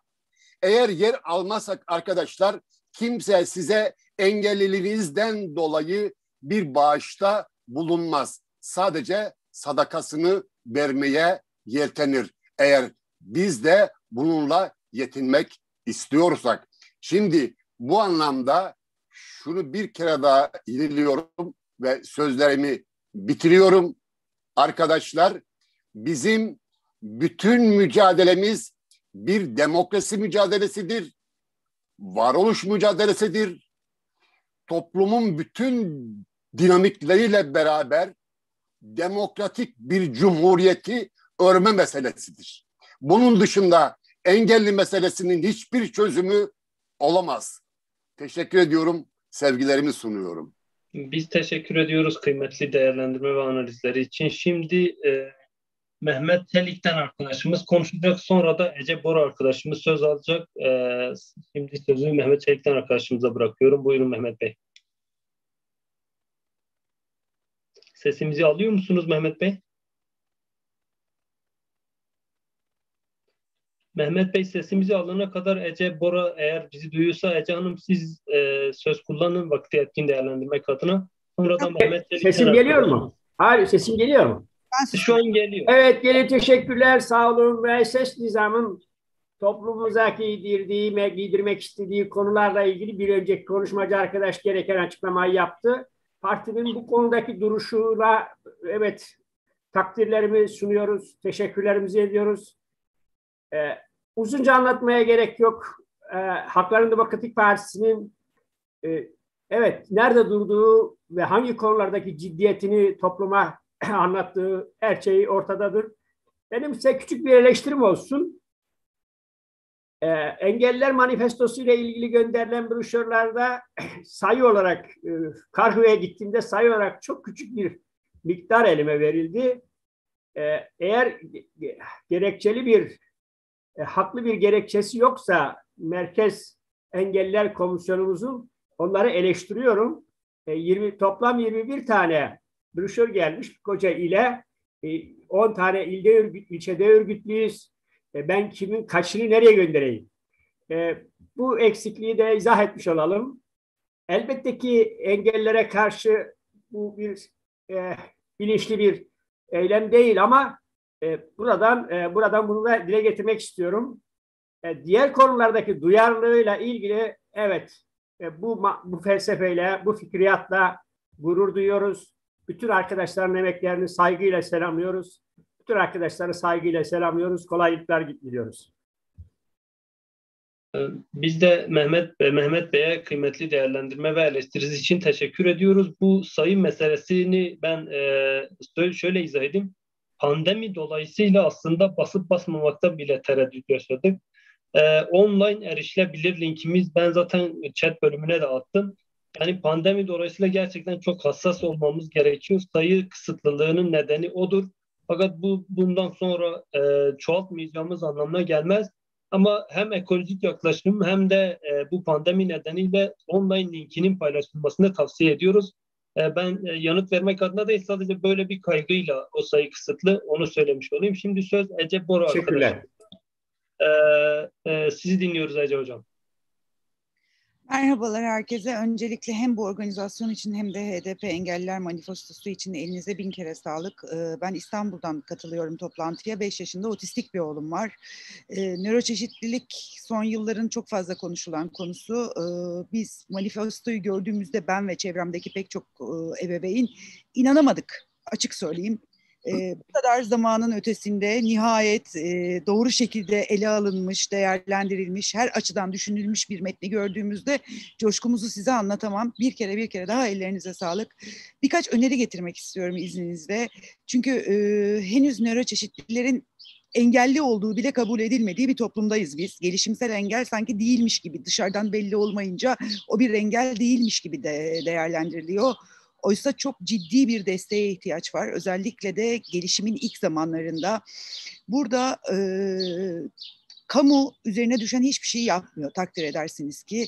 Fırat Hoca'yı görüyorum orada. Ne demek istediğimi çok iyi bilecek. Uzun zamandır da takip ediyorum. Türkiye'de nöroçeşitli çocuklar, özellikle de otizmli çocuklar korkunç bir maddi çarkın içine terk edilmiş durumdalar. Desteğe ihtiyaçları var. Hayata eklemlenmek için o destek, o terapiler kıymetli. Bunlar tıbbi terapiler değil, baştan söyleyeyim, iletişim terapilerinden, onları rahatlatacak terapilerden, kendi duyu sistemleriyle başa çıkmalarını sağlayacak terapilerden bahsediyorum. Devletin sağladığı imkanlar neredeyse yok denecek kadar az. Oradaki eğitmenlerimizin şartları korkunç durumda. Zaten kendilerini geliştirmelerine ya da modern yaklaşımlara sahip olmalarına hiç imkan tanınmıyor. Aileler seansı 300 lira 500 lira arasında değişen, haftada 10 saat, 20 saat, yani 3-5 milyardan bahsediyorum haftalık, eğitimlerin doğru olduğu tarafında yönlendirildikleri bir acayip çarkın içinde yaşıyorlar. Burada çok kıymetli bir şey var. Özellikle yerel belediyelerle birlikte ilerlenebilecek çok fırsat var. Aile eğitimleri düzenlemeye ihtiyacımız var. Kamudaki personeli eğitmeye ihtiyacımız var. Çünkü nöroçeşitlilerin en büyük problemi sokağa çıktıklarında karşılaştıkları sorunlar.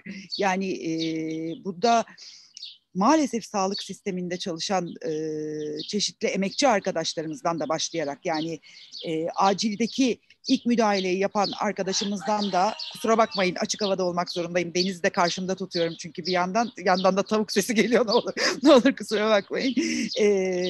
Otobüs şoförlerimize, bir yandan okullardaki eğitmenlerimizden, yani örgün eğitimdeki hocalarımızdan, diğer taraftan kolluk kuvvetlerinin tamamını bir nöroçeşitliyle nasıl karşılaştığında, nasıl davranması gerektiğinde eğitime ihtiyacı var.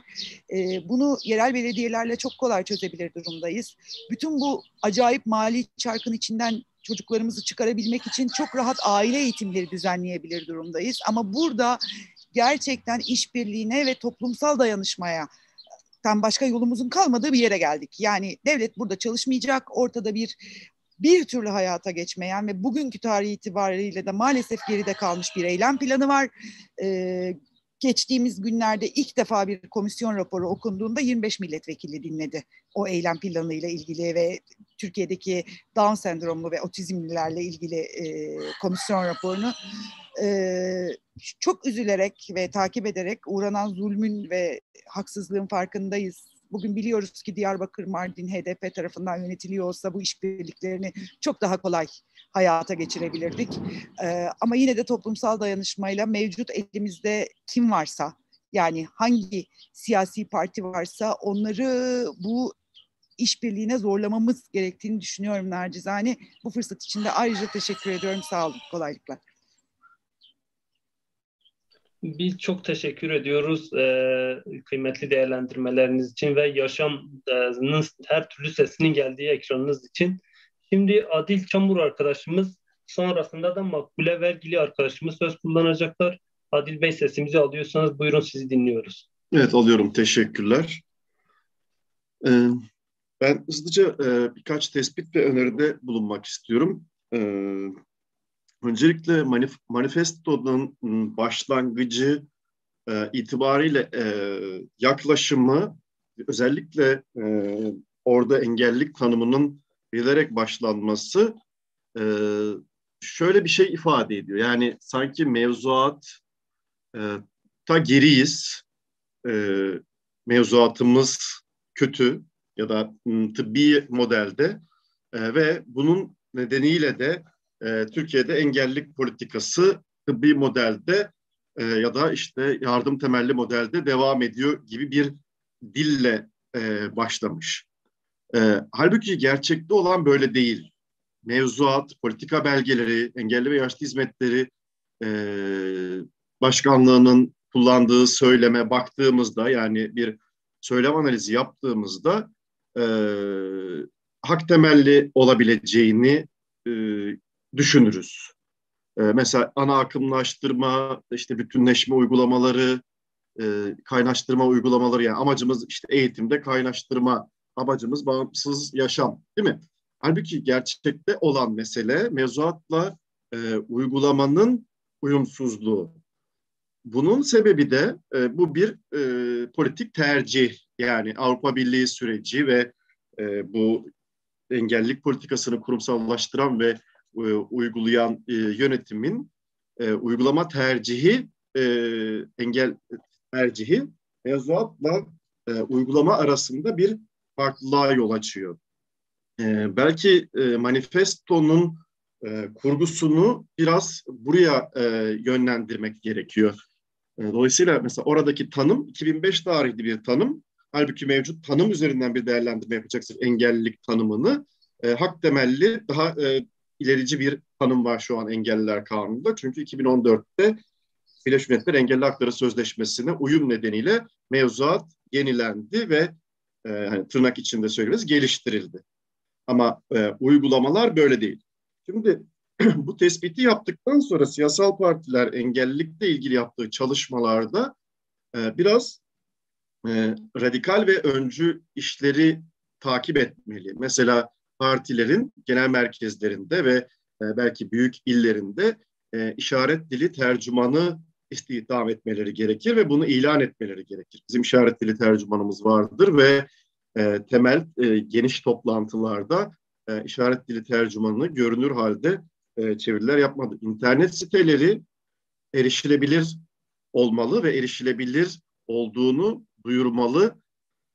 Bir başka örnek, sosyal medya paylaşımlarında fotoğraflara görsel açıklama eklemeli ve görmeyenlerin bu fotoğraflarda ne olduğunu anlamalarına yönelik açıklamalar yapılmalı ve partilerin bunu politik olarak tercih ettiği, bir politikaya dönüştürdüğünü sürekli ilan etmesi, özellikle engelli derneklerine bu konuda bilgi vermeli. Yani bizim sosyal medya paylaşımlarımız erişilebilirdir diye. Bir başka örnek sadece siyasal partiler değil, siyasal partiler hızlıca bitireceğim. Sadece parti örgütlerinden oluşmuyor biliyoruz ki. İlişkili olduğu, etkili olduğu sivil toplum kuruluşları ve demokratik kitle örgütlerine de bu konuda ne derler teşvik etmelidir. Değil mi? Burada çeşitli sendikalardan ve konfederasyonlardan katılımcılar var. Benzer manifestoların bu sendikalarda ve derneklerde de hayata geçirilerek bir engelliliğin ana akımlaştırılması, bütün politika alanlarında, bütün örgütlülük alanlarında engellilik meselesinin gündeme getirilmesi ve radikal şekilde takip edilmesi gerekir.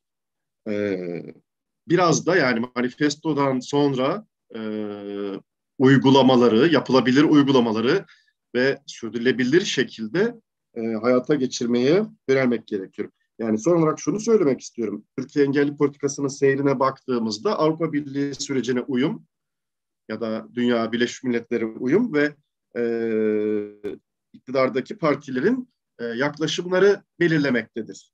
Muhalefetin ya da diğer partilerin bu süreçte, bu seyirde, engellilik politikasının seyrinde dahili çok azdır. Az önce konuşan konuşmacının da belirttiği üzere muhalefet bu Engelliler Kanunu'nun çıkışında da değişikliğinde de aktif bir rol, değiştirici, dönüştürücü, takip edici bir rol üstlenmemiştir. Tabii bundan sonraki süreçte bunu yapmak gerekir. Engelliliğin bir siyaset üstü bir mesele olarak görülmesi yöneticilere, uygulayıcılara alan açıyor ve o alana müdahale ettirmiyor. Yani o alan uygulayıcı kimse ondan sorumlu, onun sorumluluğunda olarak görülüyor ve müdahaleye kapalı hale geliyor böylece. Tabii yeni başlıkları da açmak gerekiyor. Mesela nadir hastalıklar gibi ruh sağlığı meselelerine özellikle odaklanmak gerekiyor ve toplumda bu konuda bir medyada tartışma olduğunda hak temelli bir pozisyonu rahatça alabilmek gerekiyor. Örneğin İstanbul seçimlerinin iptalinden sonra kısıtlıların oy kullanma meselesi, engellilerin bağımsız yaşamı ve özellikle zihinsel engelliler ya da ruhsal hastalıklarla ilgili bir durumda onların oy kullanabilmesi, kişisel verilerin paylaşılması bağlamında bir pozisyonu hızlıca alabilmeli siyasal partiler. Otizm ve nöroçeşitlilikte bu yeni başlıklardan birisi. Benim söyleyeceklerim bu kadar. Çok teşekkürler, iyi çalışmalar diliyorum.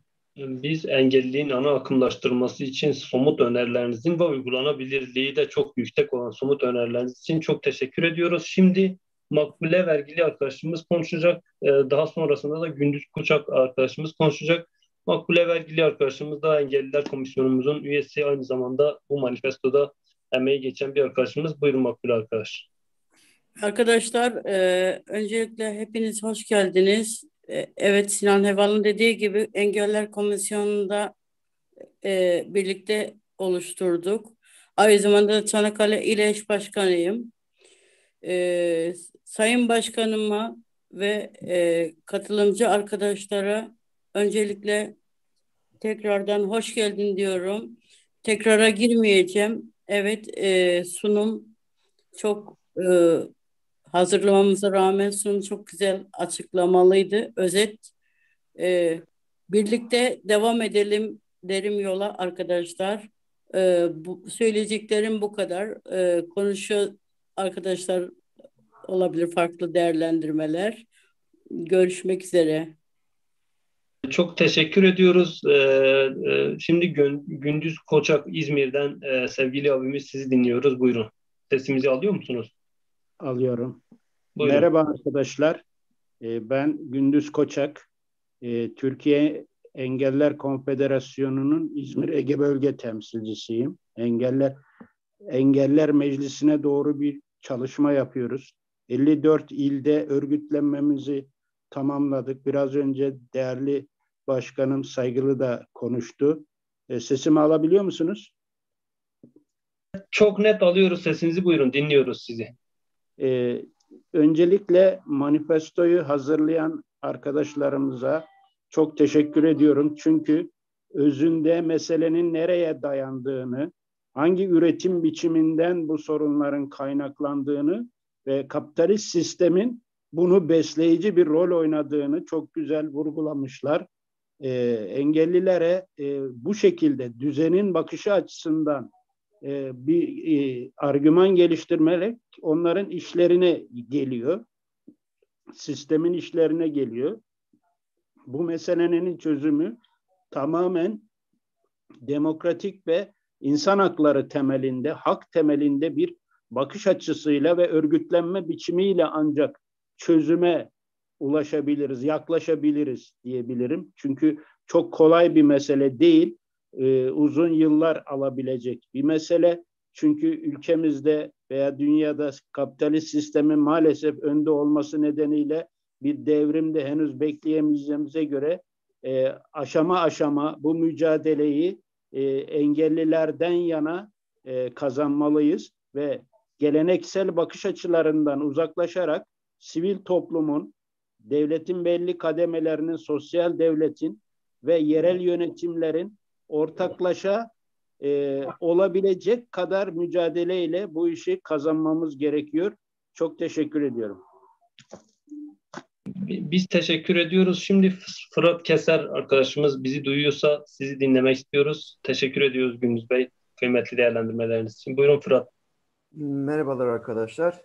Ben Fırat Keser, özel eğitim öğretmeni olarak çalışıyorum.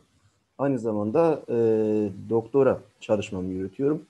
Benim çalıştığım alan aslında manifestodaki yaklaşımla birebir benzer. O nedenle biz daha öncesinde de Betül Hoca'ya birkaç sefer iletişim kurduk. Öncelikle manifestoyu hazırlayanların emeklerine sağlık. Gerçekten olması gereken gayet net bir şekilde dile getirmiş. Burada benim eğitim boyutunda eklemem gereken birkaç öneri olduğunu düşünüyorum. Adil Hoca ve Ece Hanım da buna vurgu yaptılar. Son zamanlardaki Birleşmiş Milletler, UNESCO ve Salamanca bildirisiyle aslında Türkiye'de bir takım çalışmalar yapılmaya başlandı. Fakat mevcut iktidar kendi tekçi zihniyetine göre bunu yorumluyor veya kavramlarla oynuyor. Örneğin 2018 yılında yasallaşan özel eğitim hizmetlerinde yer alan bütünleştirme kavramı var. Yani inclusion education dediğimiz veya bütünleştirme dediğimiz, inclusion dediğimiz kavram yerleşmeye başladı. Bu kavramla birlikte aslında dezavantajlı olarak nitelendirebileceğimiz bütün özel gereksinimli bireyler, işte Down sendromlu, zihinsel yetersizliği olan, otizmi olan, bunların hepsini kapsayan, ondan sonra mülteci çocukları kapsayan, farklı cinsel yönelimli olan insanların eğitimini kapsayan ve ana dili farklı olan çocukların eğitimini kapsayan bir eğitim modelidir aslında bütünleştirme. Fakat Milli Eğitim 2013 yılında bu kavramı sadece sanki özel eğitimle özel gereksinim bireylere yönelik bir kavrammış gibi açıkladı ve kaynaştırma üzerinden bu kavramı yasalaştırdı. Aslında bu noktada biz mücadeleyi ortaklaştırdığımızda uluslararası mevzuatta bazı şeylerin daha kısa sürede kazanılabileceğini düşünüyorum. Yani şu anda örneğin ana dilde eğitim yok ama bütünleştirme uygulamaları üzerinde ana dilde eğitim rahat bir şekilde talep edilebilir veya toplantının başından bu yana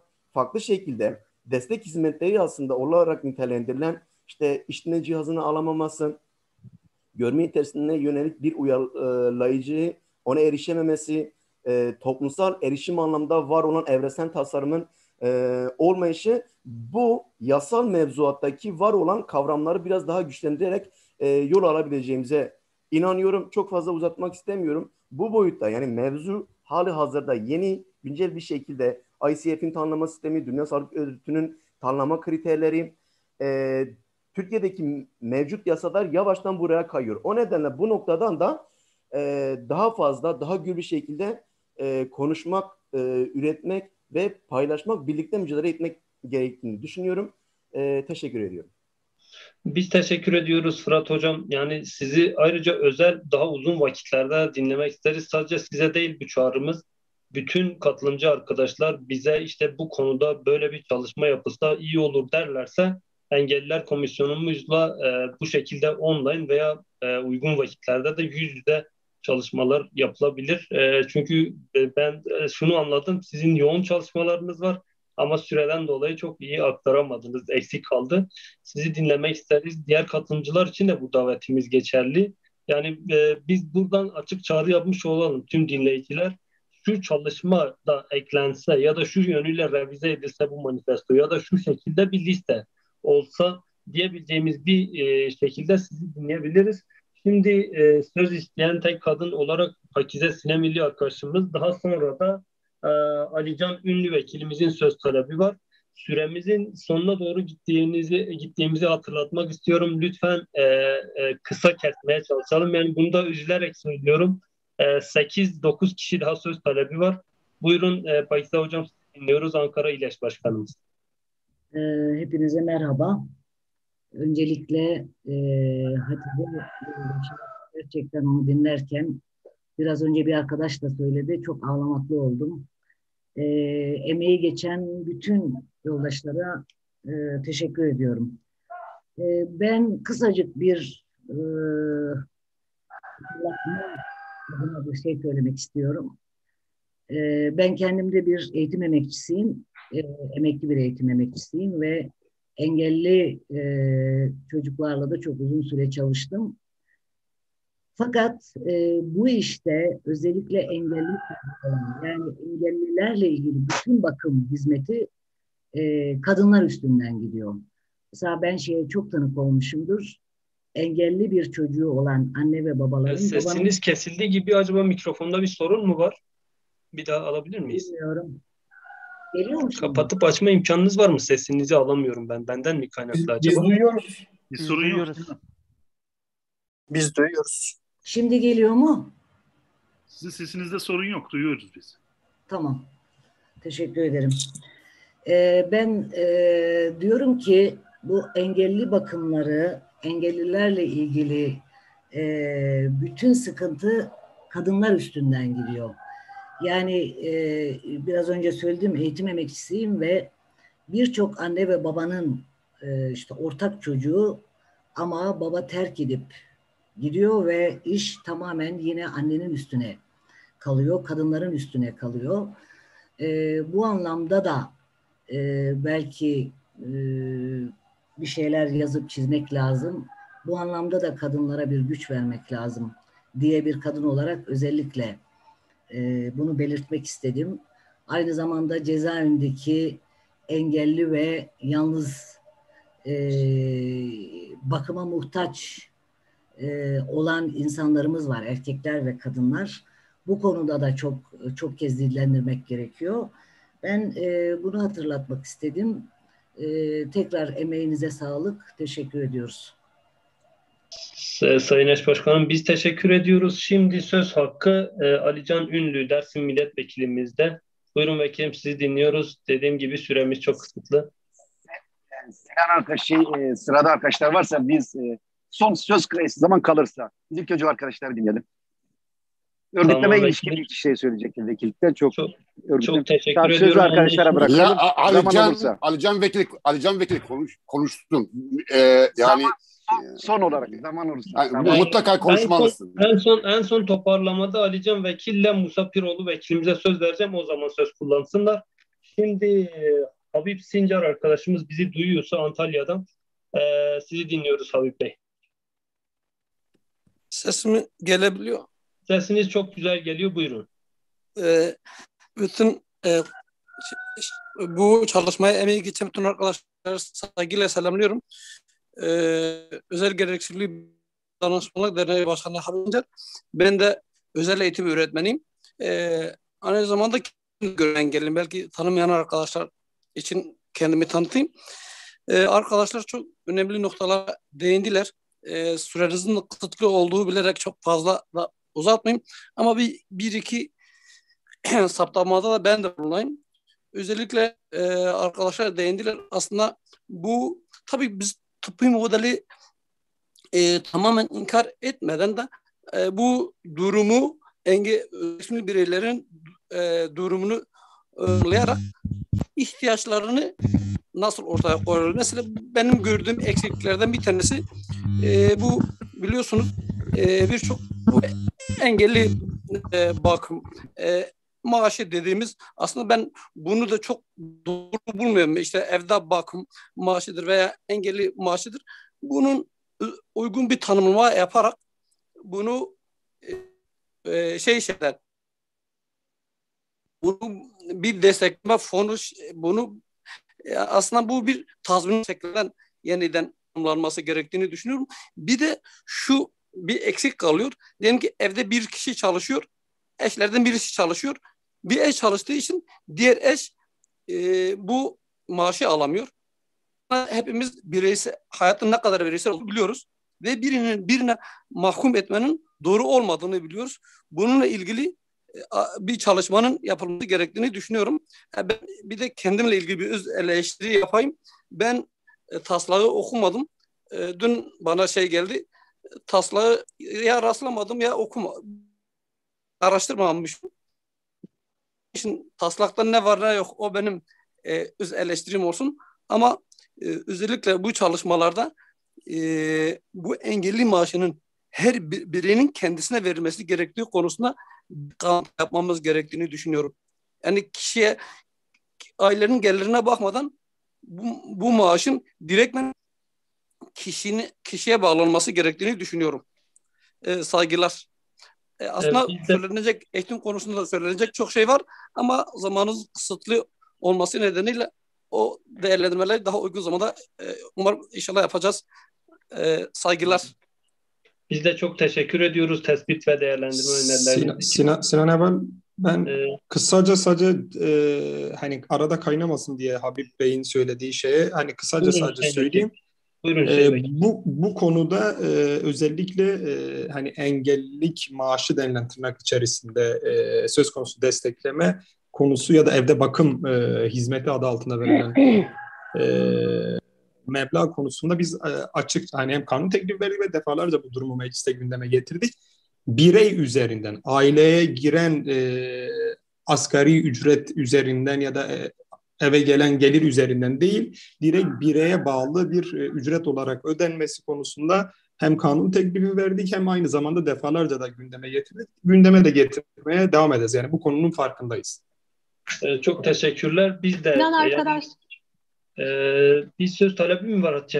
Evet, Buyurun. ben sadece Habib arkadaşa söylediklerine bir katkı amaçlı ilave etmek istiyorum. Manifestoda biz bunu aslında kısaca değindik. Özellikle haneden ve aile bireylerinin tamamından bağımsız olarak temel yurttaşlık geliri ismi adı altında bunu önerdik. Bu yönde bir önerimiz var ve asgari ücretten az olmamak koşuluyla her engelli bireyin eğer kendisi çalışmıyorsa, kendi mesleği yoksa ve bir maaşı yoksa alması gereken hakkı olduğu bir hizmet olduğunu düşünüyoruz. Yani bu destek, bakım maaşı vesaire değil. Yurttaş olmanın gereği olarak bir hakkı olduğunu düşünüyoruz. Bu şekilde önermiştik manifestoda. Ek bilgi olarak söylemek istedim. Teşekkür ediyorum uyarınız ve öneriniz için. Şimdi Ramazan Kaymaz arkadaşımız söz kullanacak. Buyurun, sizi dinliyoruz Ramazan Bey. Herkese dostça merhaba. Ben Ramazan Kaymaz, İzmir Rehabilitasyon ve Spor Kulübü Derneği Başkanıyım. Manifestoyu Zühtü arkadaşımızın eli değmiş olduğu için ben biraz ucundan ancak bakabildim ama daha sonra inceleyeceğim.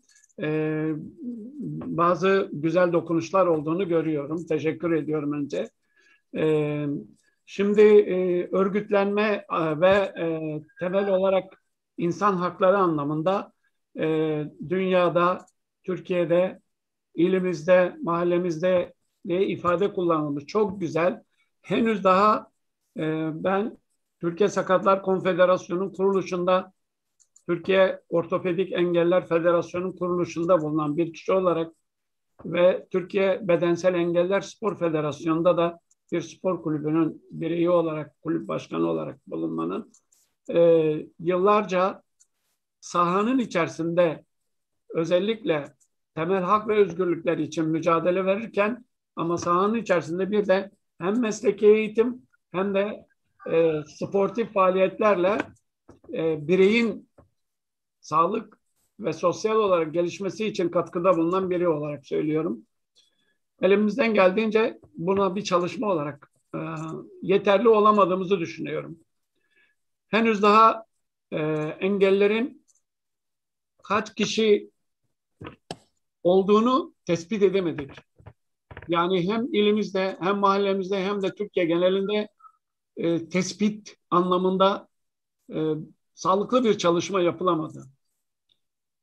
Birey olarak gelişmemiz için gerekli olan en temel unsurların en başta gelen 2 tanesini söylüyorum. Sağlık, eğitim ve sosyal haklar anlamında yasalar olsa dahi uygulamaların yönetmeliklerle belli bir noktaya gelince tıkandığını gördük.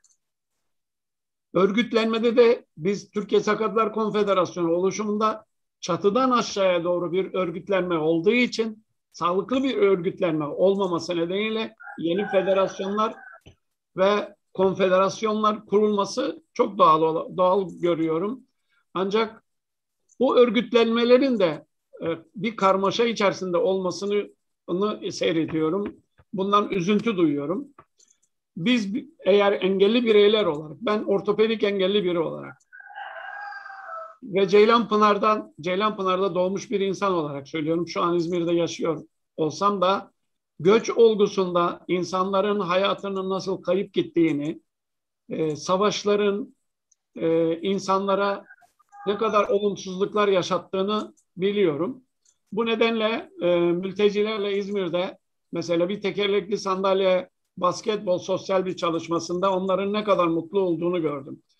İşte bu yüzden sahanın içerisinde ben neredeyse 35 yıllık bir dernek faaliyeti içerisinde meslek eğitiminin ne kadar önemli olduğunu daha çok birey olarak bir engelli yetiştirip bir işi yerleştirdiğimde evet ben demek ki bu işi biraz daha iyi yapıyorum anlamında mutlu oldum. Ama eğer Sincar Başkanım bizi dinliyorsa meclise de bir taşınabilecek bir mevzuyu hatırlatmak istiyorum. Özellikle biz engellilere 15 yıl gibi kısa bir süreli prim ödeyerek emekli olmayı öngörülüyor. Ve emekli olduğumuzda ödediğimiz prim kadarıyla bize maaş bağlandığında maalesef 1600 lira gibi çok komik bir hayatımızı sürdürmek zorunda kalıyoruz. Ben bir örnek olarak söylüyorum. Muşlu bir göç etmiş bir çocuğu, 2 ayağı kesik, kaza sonucu 2 ayağını kaybetmiş birisine konfeksiyon öğrettim. Makineleri o kadar azimli bir çocuk. İlkokul mezunu değil. Eğitim dışı kalmış bir birey olarak ona beceri kazandırma kursunda hem sosyal bir çevre oluşturmada hem de sportif faaliyetlere katılmada ne kadar azimli olduğunu gördüm.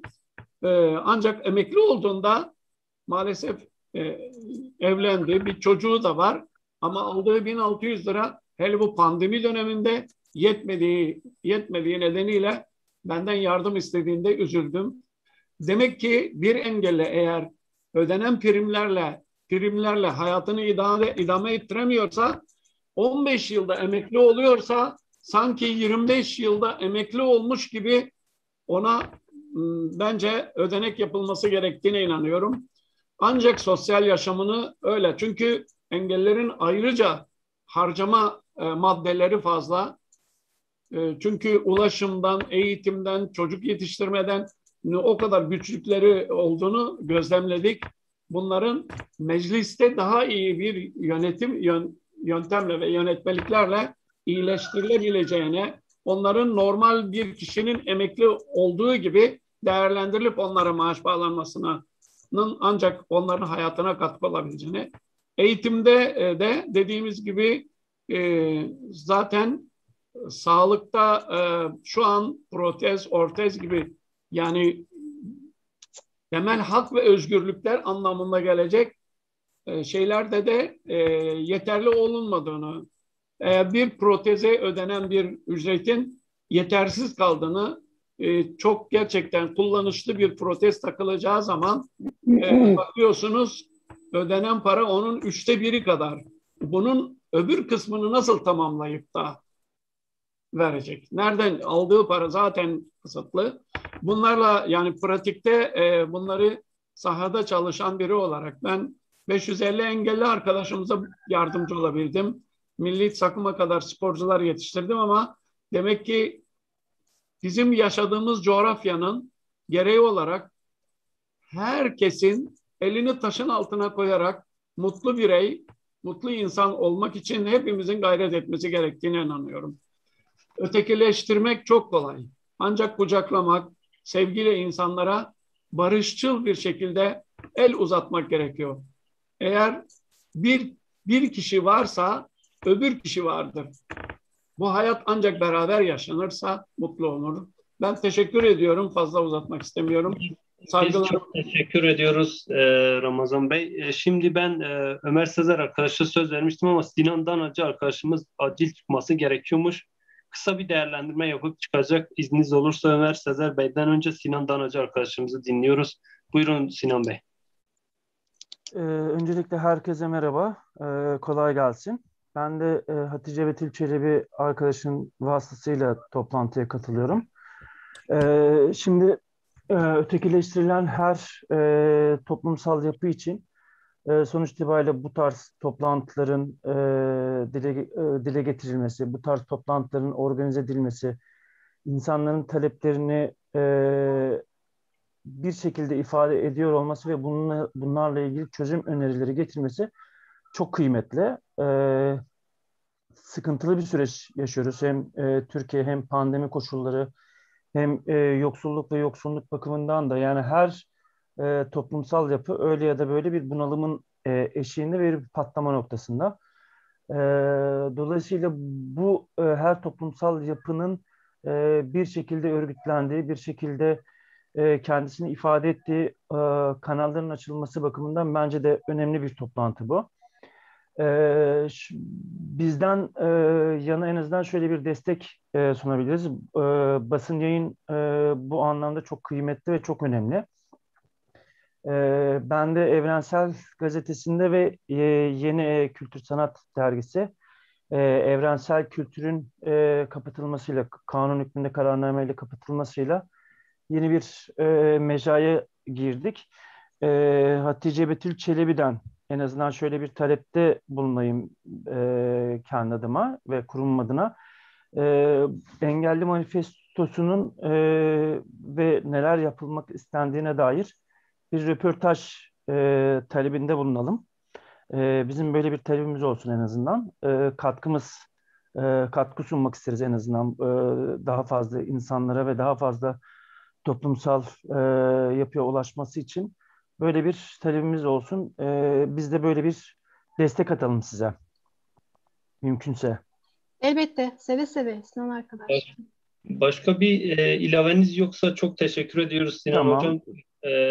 Şimdi Ömer Sezer arkadaşımızı dinliyoruz. Sonra Osman Vargün, Hamit Vedat Başer ve Abdülmecit Yılmaz arkadaşlarımızın söz talebi var. Başka söz talebi var mı arkadaşlar? Öncelikle onu sorayım. Yoksa Ömer Sezer arkadaşımızı dinliyoruz. Buyurun. Sesimizi alıyor musunuz Ömer Bey? Ömer arkadaşa eğer sesimiz gitmiyorsa Osman Vargün arkadaşımızı dinleyelim. Gelince Ömer Sezer arkadaşımızı da dinleriz. Osman Bey siz sesimizi alıyor musunuz? Alo, pardon. Merhaba, ben sesim geliyor mu? Geliyor, şu anda sizi dinliyoruz. Buyurun. Ben önce bu toplantıyı bu şekilde organize ettiğiniz için sizleri kutluyorum. Gelecek günler için de başarılar diliyorum. Ben söz talebim yoktu. Yanlışlıkla herhalde ben sesi açayım derken biraz geç girebildim. Yoldan geldim, geç girebildim. Öylesine sanırım yanlışlık oldu. Teşekkür ediyorum. Sağ olun. Bir merhabalaştık, sesinizi duyduk. Size de iyi günler diliyoruz. O İyi zaman günler diliyorum. Sağ olun. söz sırası Ömer Sezer arkadaşımız söz talebi vardı. Eğer o da yanlışlıkla mıydı yoksa? Sesimizi duyuyor musunuz Ömer Bey? Arkadaşlar Ömer arkadaş listede yok gibi. Neyse Hamit Vedat Başer arkadaşımızı dinliyoruz. Buyurun. Merhaba arkadaşlar. Sesim geliyor değil mi? Alo. Sesiniz geliyor. Çok güzel geliyor. Buyurun sizi dinliyoruz. Teşekkür ederim. Öncelikle böyle bir çalışma yapıldığı için ben hepinize teşekkür ediyorum. Yapanlara, emeği geçenlere hepsine saygı sunuyorum. Yalnız şey var, olayın bakışında biraz temelde bir problem var herhalde. Şimdi sunumunuzda verdiğiniz şeyler, işte 2002'de yapılan kısmi araştırmalar sonucunda %12,9 olan engelli sayısı bugün nüfusun artmasına rağmen 2006 yılında Avrupa normlarına uyum nedeniyle rapor yönetmenlikteki değişiklikler ve ondan sonraki bir sürü oynamalar sebebiyle oran değiştirildi ve şey yapıldı. Yani birçok insan mağdur durumda bu konuda. Rapor oranlarında Avrupa Birliği normlarına uymasına rağmen örnek olarak eskiden poliosekeli bir arkadaşımızın oranı %45 falandı, 45-50 idi. Şu anda %22. Tek bacak ampute bir arkadaşın rapor oranı %38'dir. İşte bir gözü görmeyen arkadaşın oranı %30'dur. Şimdi böyle olunca Türkiye'de engelli sayılmanın bir yüzdesi var. %40 üzeri engelli. Şimdi bu noktada %40'ın altındakilerin hepsi hak kaybına uğruyor. Bu anlamda yasalar düzeyinde bu insanlar ne engelli ne değil. Tek bacak ampute bir arkadaş ya protezli bir arkadaş bir işe gittiğinde ampute olması sebebiyle engelli raporu isteniyor. Rapor %38 oluyor. %38 olunca %40'ın üzerinde olmadığı için hem iş bulmadan hem sosyal haklardan her türlü haklardan kayıp oluyor. Şimdi ben bunu 2010'dan beri mücadelesini vermekteyim ama bu ne yazık ki hiç kimse tarafından, federasyonlar ve partiler tarafından da çok dikkate alınmıyor. Bence siz parti olarak partilerin temel görevi politika oluşturmaktır. biraz önce arkadaşlarım da bahsettiği gibi toplumun her kesimine yönelik politika oluşturması gerekiyor. Kadınlar, çocuklar, yaşlılar, çalışanlar. Bu noktada engelliler için de bir politika oluşturulması gerekiyor. Bunlar söylemin dışına çıkması lazım. Gerçekten yasal boyutta bu %40 oranının %22'lere inmesi lazım. 20'lere inmesi lazım. 20'nin altına inmesi lazım ki engelli sayısı bu anlamda şey. Şimdi bu nokta devletin biraz önce de bahsedildiği gibi maliyet anlamında yükünü azaltıyor.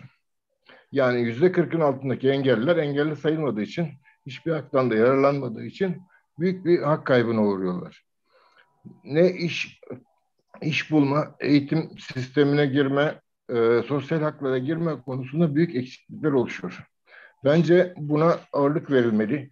Bu manifestoda da buna özellikle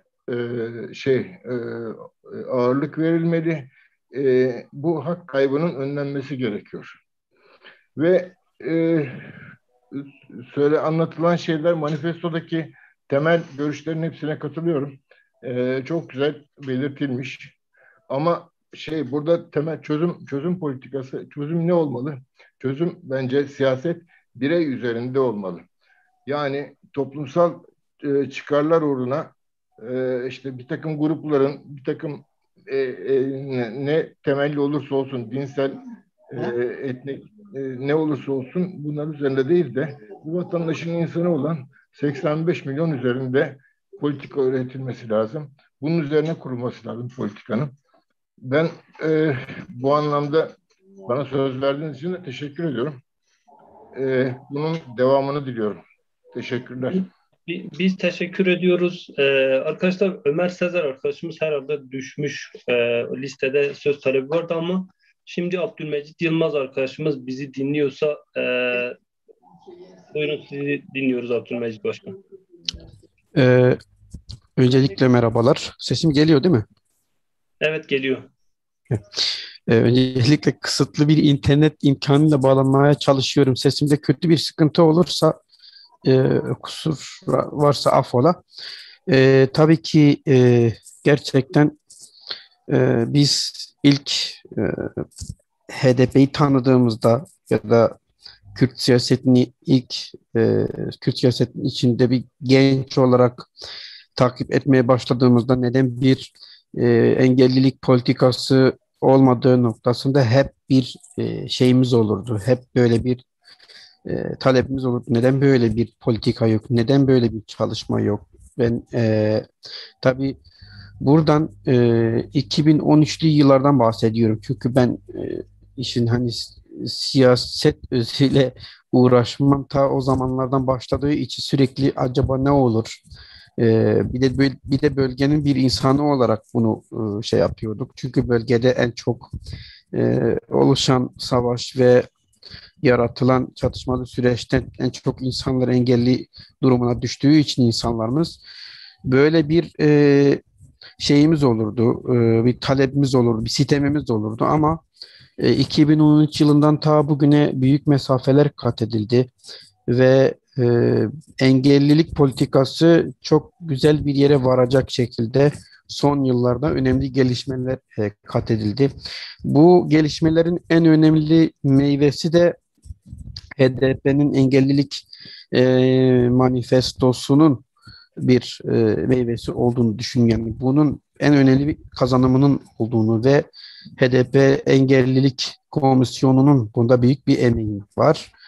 Tabii ki biz de Engelsiz Birleşenler Federasyonu olarak bu politikaların hayata geçirilmesi için bu manifestonun uygulanabilir bir noktaya gelebilmesi için bu konunun da takipçisi olacağız ve elimizden ne geliyorsa gerekli katkıyı yapma noktasında da bütün gücümüzle bu çalışmalara destek olacağız ve bu çalışmaların başarıya daha da ileri seviyelere taşınabilmesi için bütün var gücümüzle çalışacağız diyorum. Tekrardan başta HDP yönetimine, HDP Engelliler Komisyonu'na ve bu çalışmada katkısı olan herkese teşekkür ediyorum. Hepinizi saygı, sevgiyle selamlıyorum. Biz Abdülmecit Başkan'a kıymetli değerlendirme ve öneriler için teşekkür ediyoruz. Söz talebi olanlar sadece 3 kişi, Alican Vekil var. Onun dışında İlknur Birol MYK üyemiz çalışmalar dolayısıyla ve katılımcılara bir selam göndermiş. Onu da üzerimde kalmasını aktarmış olayım. Şimdi Alican Vekilimizi dinliyoruz. Sonra Piroğlu Vekilimizi dinleyeceğiz. Eş Genel Başkanımızın da kapanışıyla toplantımızı tamamlayacağız. Başka bir söz talebi var mıdır arkadaşlar? Öncelikle eğer katılımcılardan varsa dinleyebiliriz. Yoksa toparlıyoruz arkadaşlar. Bir dakika, bir iki mesaj geldi. Alican Vekilim, sizi dinleyelim. Varsa arada alırız söz şeyi. Buyurun, sizi dinliyoruz. Evet. Ya ben de bütün katılımcıları selamlarını sunuyorum. Zaten hem komisyonumuzun bir çalışması var, hem de açılışta Mithat Başkan genel yaklaşımı ortaya koydu. Ben sadece bir noktaya ilişkin vurgu yapmak istedim. Tabii ki bir manifestoyu komisyonumuz açığa çıkardı. Sadece komisyonumuz değil, birçok insanın, arkadaşlarımızın emeğiyle, katkısıyla, sadece bir komisyon çalışması değil, yıllardır bu toplumsal kesimin mücadelesinin aslında bir birikimiydi. Yani bu şeyde çıkan sistemin oluşturduğu kavramlara, kuramlara, yaklaşımlara karşı alternatif olarak sadece partimizin, komisyonumuzun değil, yılların emeğidir, çabasıdır bu açığa çıkan. Partimiz buna öncülük etmiş oldu. Komisyonumuz da buna öncülük etmiş oldu. Emeği geçenlere de biz teşekkür ediyoruz. Ya şöyle bir şey var.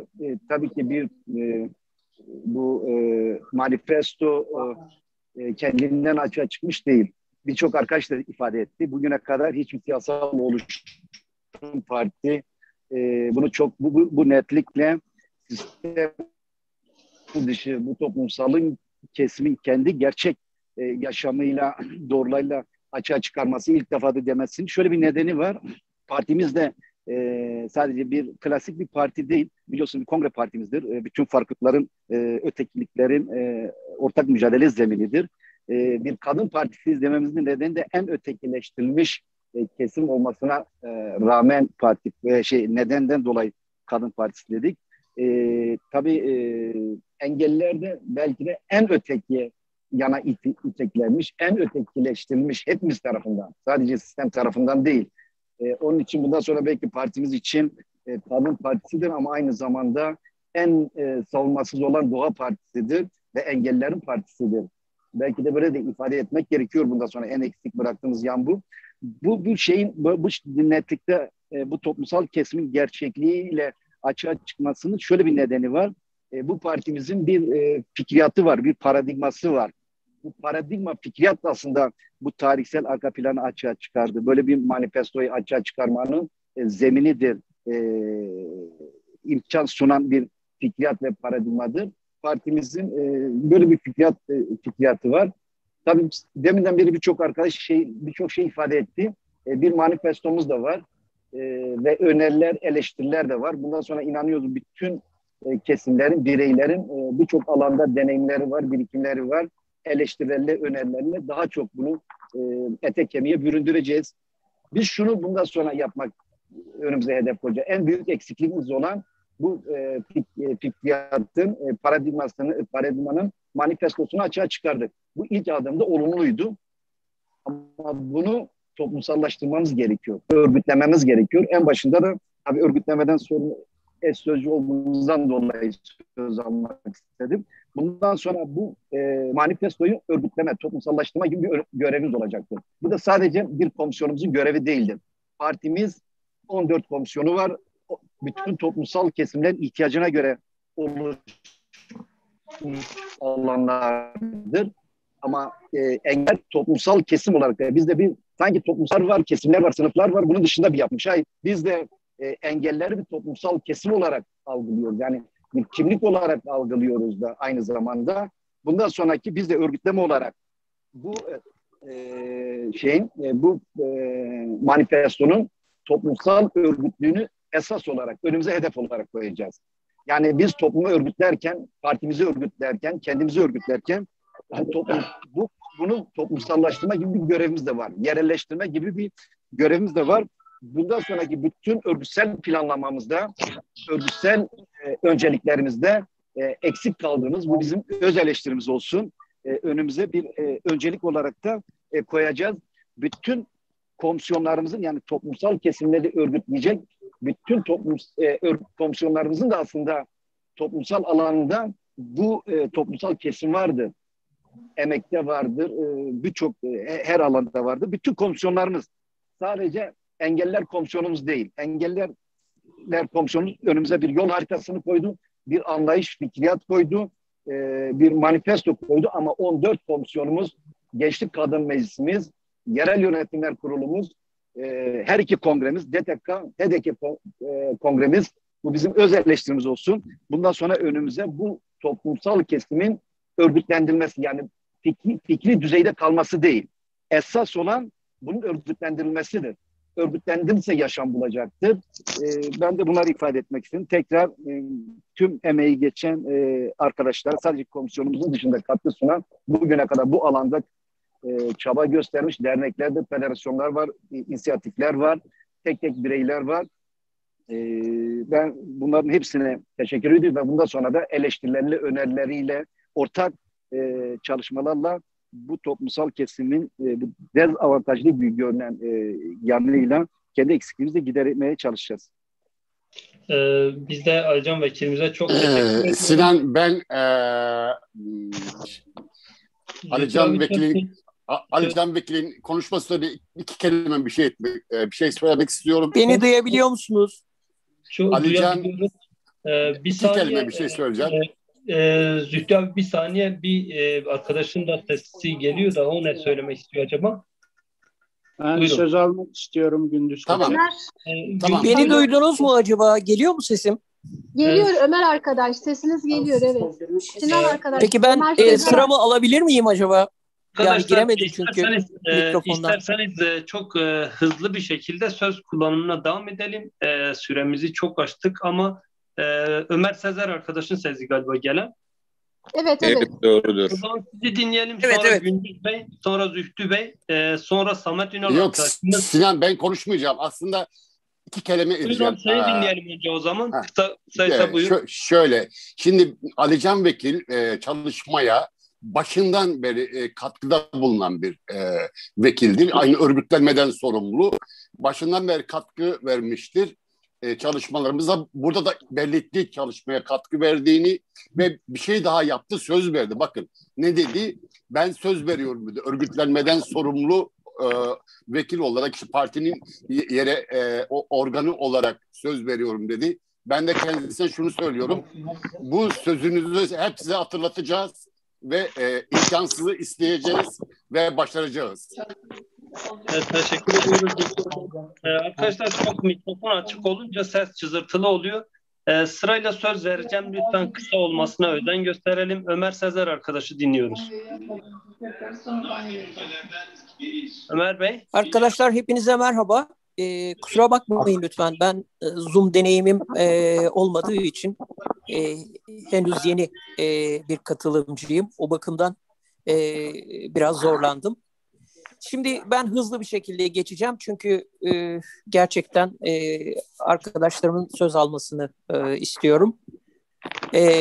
Öncelikle sevgili Hatice Betül Çelebi şahsında herkese, bu konuda emek sarf eden herkese çok teşekkür ediyorum.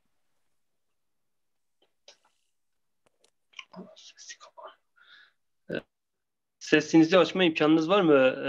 Yanlışlıkla kapattık. Ömer Bey, sesinizi alamıyoruz.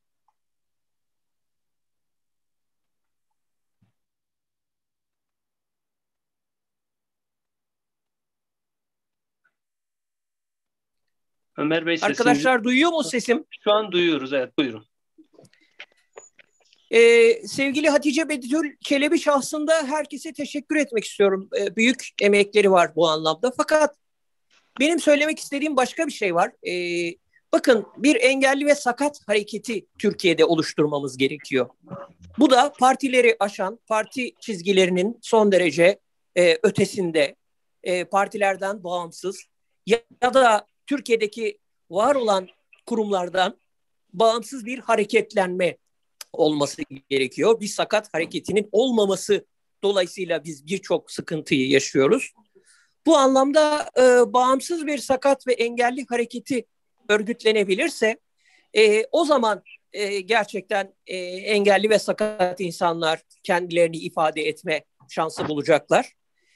Partilerin belli bir dönem siyasi kampanyalarının bir parçası olarak değil, kendi bütünlükleri, kendi kimlikleriyle oluşturabildikleri ve kendilerini gündem haline getirebildikleri bir yaklaşım gerekiyor arkadaşlar. Bakın, bu anlamda bir bütünlüklü yaklaşım olmazsa engelliler ve sakatlar yalnızca belli projelerin parçası olurlar.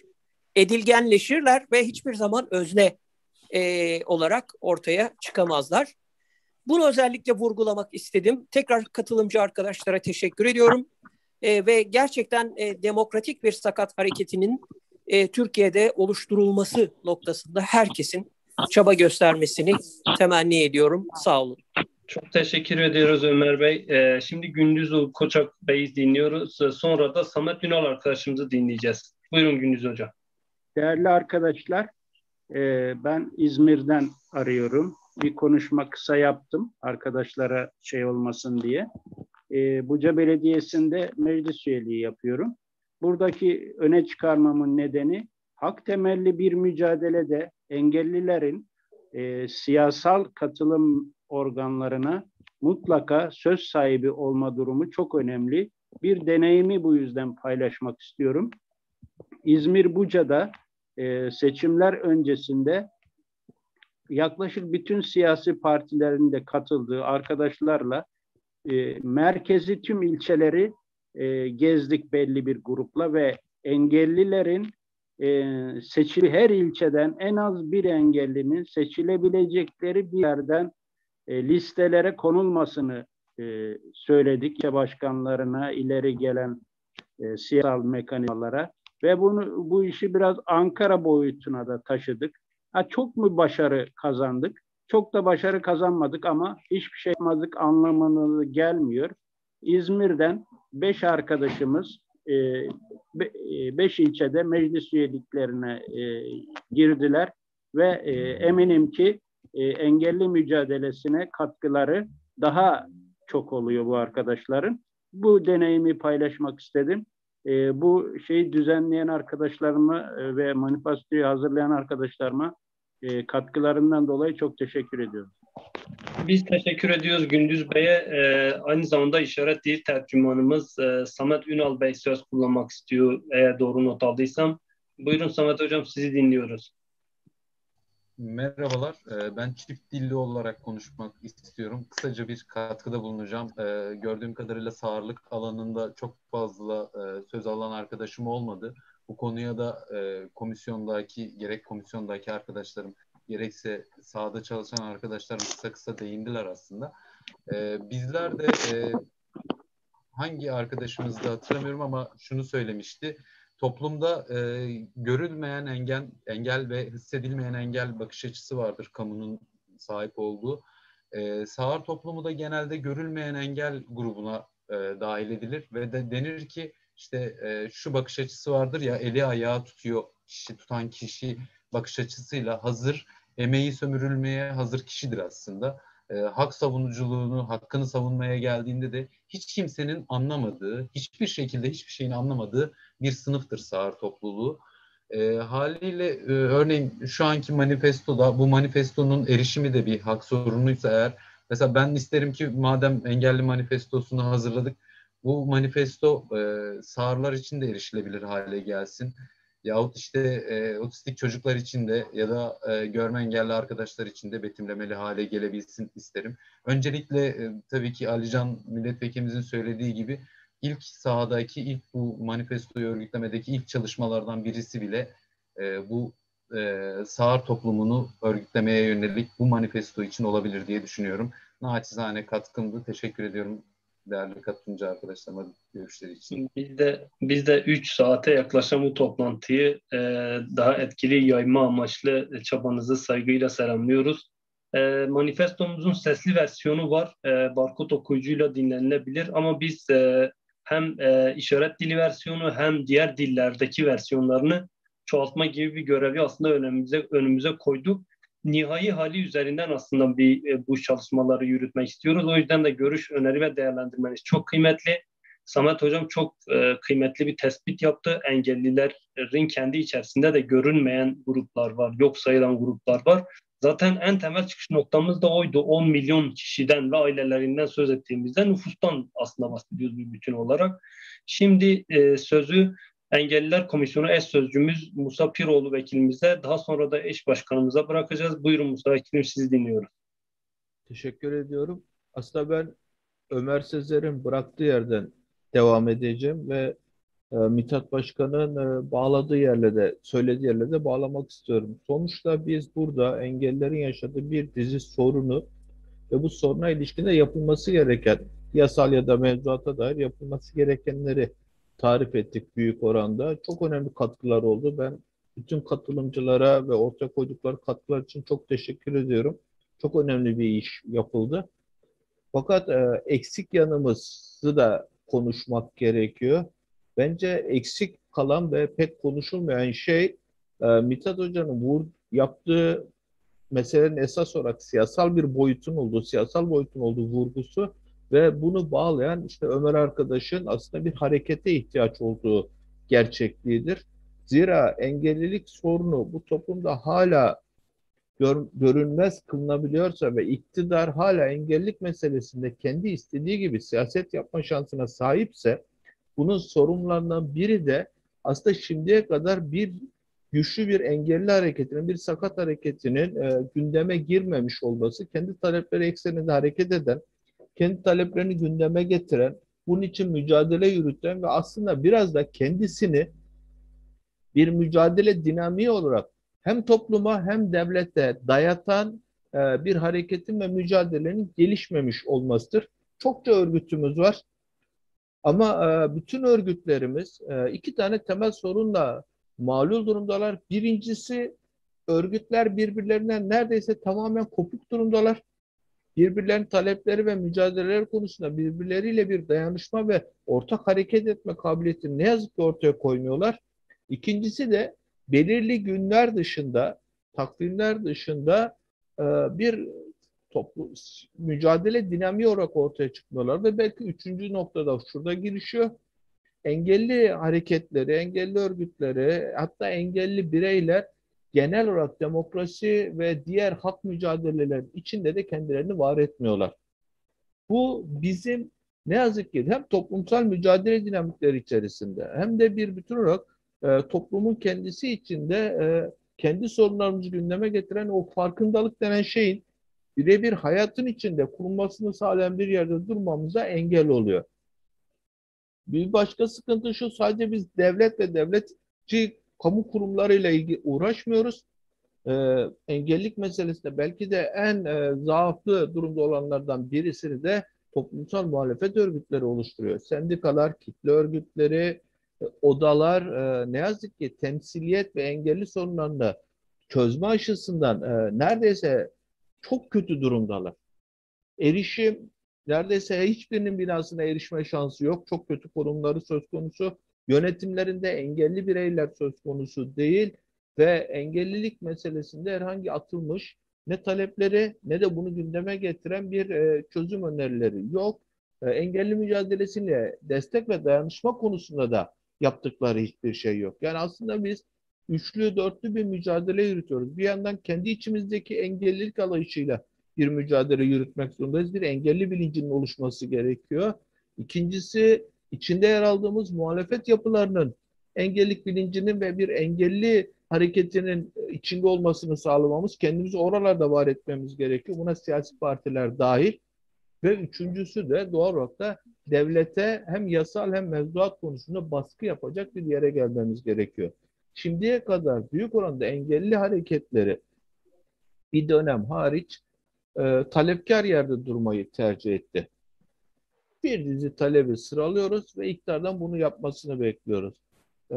Çıplak bir gerçek var. Bunu görerek konuşmak gerekiyor. Yaklaşık 18 yıldır bu ülkeyi AKP yönetiyor. Ve meclis çoğunluğu onlarda olduğu sürece onların istemediği hiçbir yasa çıkmıyor. Biz bir yasal değişiklik istiyorsak ve bu yasal değişikliğin mevzuat haline getirilip uygulanır boyuta geçmesini istiyorsak bunun için mücadele eder bir yere geçmemiz gerekiyor. Bu da doğal olarak bir sakat hareketi nasıl öreceğimiz tartışmasını beraberinde getiriyor. Engellilik sorunu bir duygusal sorun değil. Engellilik sorunu sadece farkında varma sorunu da değil. Engellilik eğer bizim için toplumsal bir mesele ise, tıbbi bir mesele değil, toplumsal bir mesele olarak algılanıyorsa doğal olarak da toplumun ve toplumun yönetici organlarının değişmesi gibi bir problemle yüz yüzeyiz ve engelli hareketi kaçınılmaz olarak aslında bu engelliliği yaratan toplumsal düzenin kendisini değiştirmek için de mücadele etmek zorunda. Çünkü engellili eğer yeti bir kaybı... azalma var. Mikrofonu yakınlaştırma imkanınız var Tamam. mı? Engelliliği eğer yeti kaybının bize toplumsal faaliyete katılmamıza engel hale gelmesinden tarif ederek yola çıkıyorsak bu erişime engel ortadan kaldıracak temel bir mücadele. Yani istihdamdan eğitime, fiziksel erişimden aslında bir bütün olarak siyasal ve toplumsal erişime kadar önümüzdeki engelleri kaldıracak bir toplumsal dünyanın inşası içinde mücadele etmek zorundayız ve iktidarı da bu tedbirleri almak konusunda ısrarla zorlamak durumundayız. Oysa bizim ufkumuz ne yazık ki Birleşmiş Milletler Sözleşmesi'nin ötesine geçmiyor. İki, ne yazık ki hatta bunu bile hayata geçirmek için mücadele yürütmüyoruz. Bir hak mücadelesini örmek zorundayız. Bu hak mücadelesini güçlendirmek zorundayız ama ufkumuz hak mücadelesinin bir adım ötesine geçmek ve engel olan toplumsal yapının kendisini değiştirmek üzerinden kurgulamak zorunda. Bu da bizi otomatikmen bir mücadele yapısını nasıl kuracağımız, mücadele hareketini nasıl örgütleyeceğimiz tartışmasına da getirmek zorunda. Ben bu Mithat Hoca'nın özellikle koyduğu çizginin doğru bir çizgi olduğunu, Ömer arkadaşın vurgulamalarıyla da bunun tamamlanarak önümüzdeki süreçte bizim bunu tartışmaya açmamız gerektiğini, bir bütünsel engelli hareketini nasıl kurgularız? Siyaset üstü kavramı sadece budur. Yani bir örgütsel kimlikten bağımsızlık anlamında bir siyaset üstü kavramı kullanılmalıdır. Herhangi bir siyasal yapıya angaje olmayan bir siyaset üstü kavramı engelli hareketi için kurgulanmalıdır. Biz kendi kimliğimizle buralarda yer alabiliriz. Ama engelli meselesinin kendisi baştan aşağı siyasal bir meseledir ve çözüm kaynağı da siyasal alandır. Ve bizim bu siyasal alana tartışmalar yürütmemiz gerekiyor. Ben çok verimli bir toplantı yaptığımız iddiasındayım. Bunun arkasını getirelim ve bu hareket meselesinde tartışmaya çalışan bütün katılımcılar hem desteklerinden hem katılımlarından dolayı teşekkür ediyorum. Sağ olun. Biz teşekkür ediyoruz Piroğlu vekilimize. Şimdi sözü eş genel başkanımız Mithat Sancar'a bırakıyorum. Buyurun genel başkanım. Evet, çok teşekkür ederim sevgili arkadaşlar. Gerçekten çok güzel bir toplantı oldu. Ben çok faydalandım. Komisyondaki arkadaşlarımızın, eş sözcüler başta olmak üzere gerekli notları aldığını biliyorum. Bunları değerlendireceğiz. Bu bir başlangıçtı zaten. Öne çıkan noktaların hepsi son derece önemli. Bir anlayış değişikliğine ihtiyaç olduğunu pek çok arkadaşımız vurguladı. Başta açılış sunuş konuşmasında Hatice Betül arkadaşımızın çizdiği çerçeve ve kurduğu dil gerçekten çok değerli. Bu bize bundan sonrası için de neler yapacağımıza dair fikir veriyor, yol gösteriyor. Şimdi bir anlayış değişikliği ihtiyacı olduğunu söyledik. Evet, tıbbi anlayış aslında toplumsal sorunları yok sayan bir yaklaşımı ve pratiği de beraberinde getiriyor. Oysa engelliğin bir toplumsal mesele olduğunu, bütün toplumsal meseleler gibi ciddi bir siyasal çerçevede ele alınması gerektiğini de biliyoruz. Ancak bu söylediğimiz sorumluluğu ve talepleri sadece hükümete ve devlete yöneltmemiz gerektiği anlamına hiç gelmesin. Son olarak Ömer arkadaşımız ve Musa vekilimizin de vurguladığı gibi bir kapsamlı toplumsal harekete ihtiyaç var. Bu toplumsal hareket olabilecek en geniş çevreleri içine almak zorundadır. Elbette temel öznesi engelliler olacaktır ama onun ötesine de taşacaktır. Bu gerçeği her an hatırda tutmak zorundayız. Bizim burada hak temelli mücadele anlayışımızın da sürekli hatırlatılması gerektiği bir gerçek. Bunu da yani neye karşı söylediğimizi de aklımızda tutarak konuşmalıyız. Biz sadakaya, lütfe, inayete ve bağışa dayalı bir yaklaşımı reddediyoruz.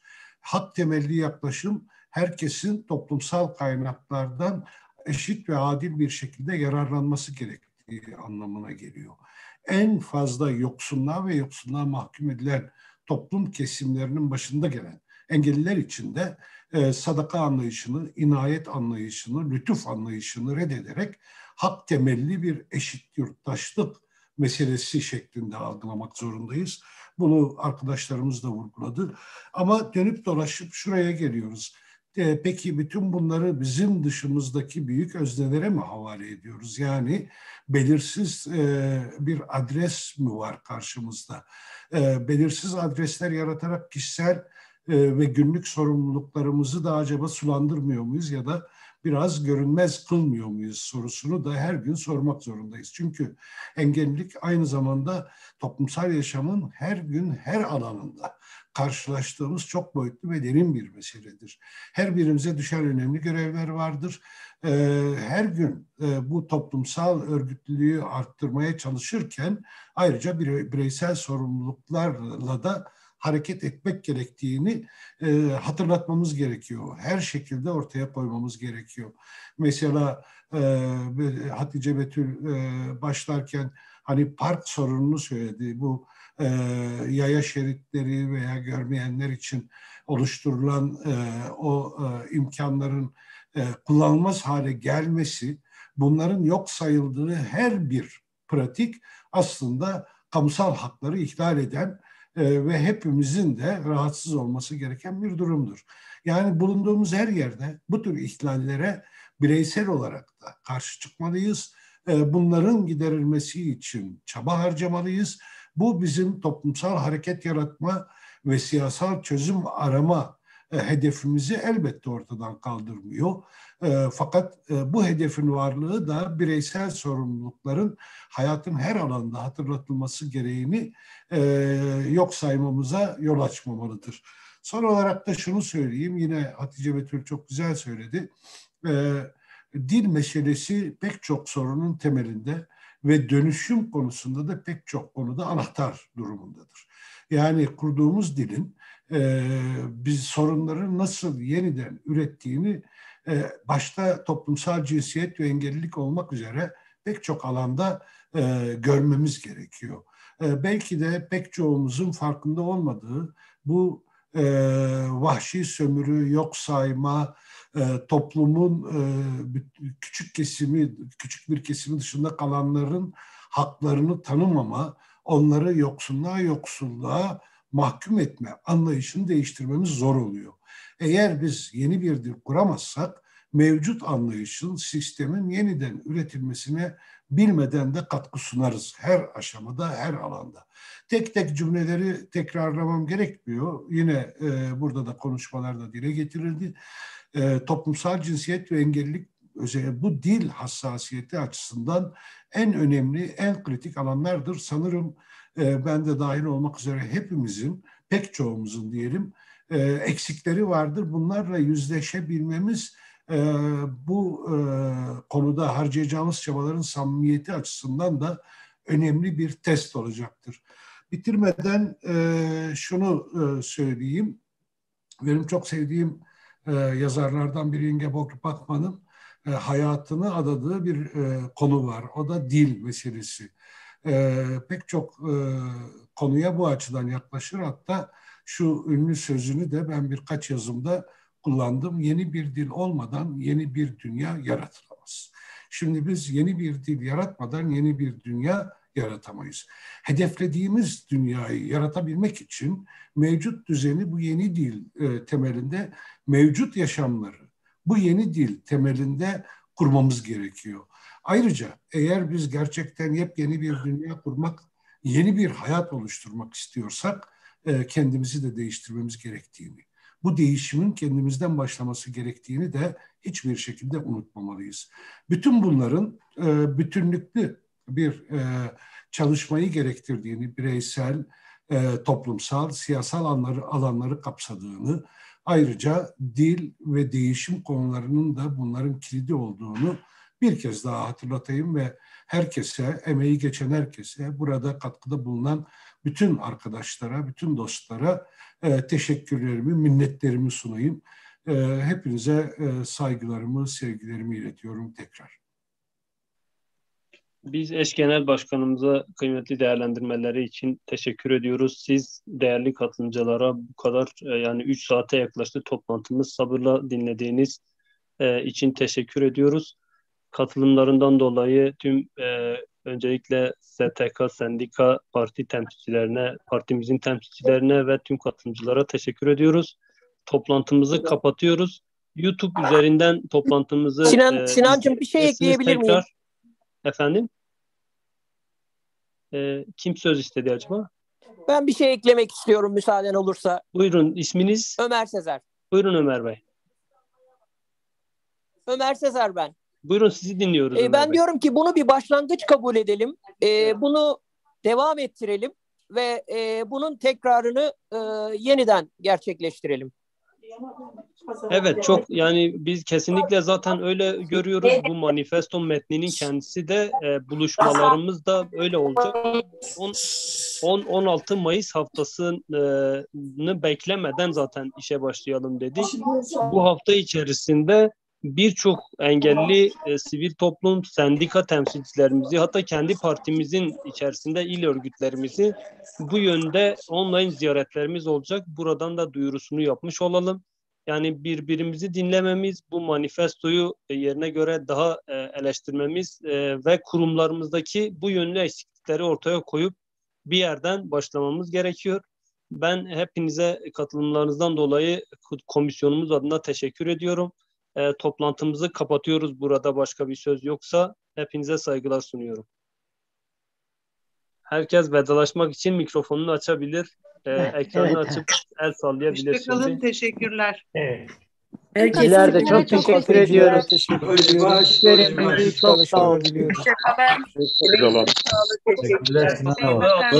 Gerçek günlerde yüz yüze toplantıyı kapatıyoruz. Emeğinize sağlık.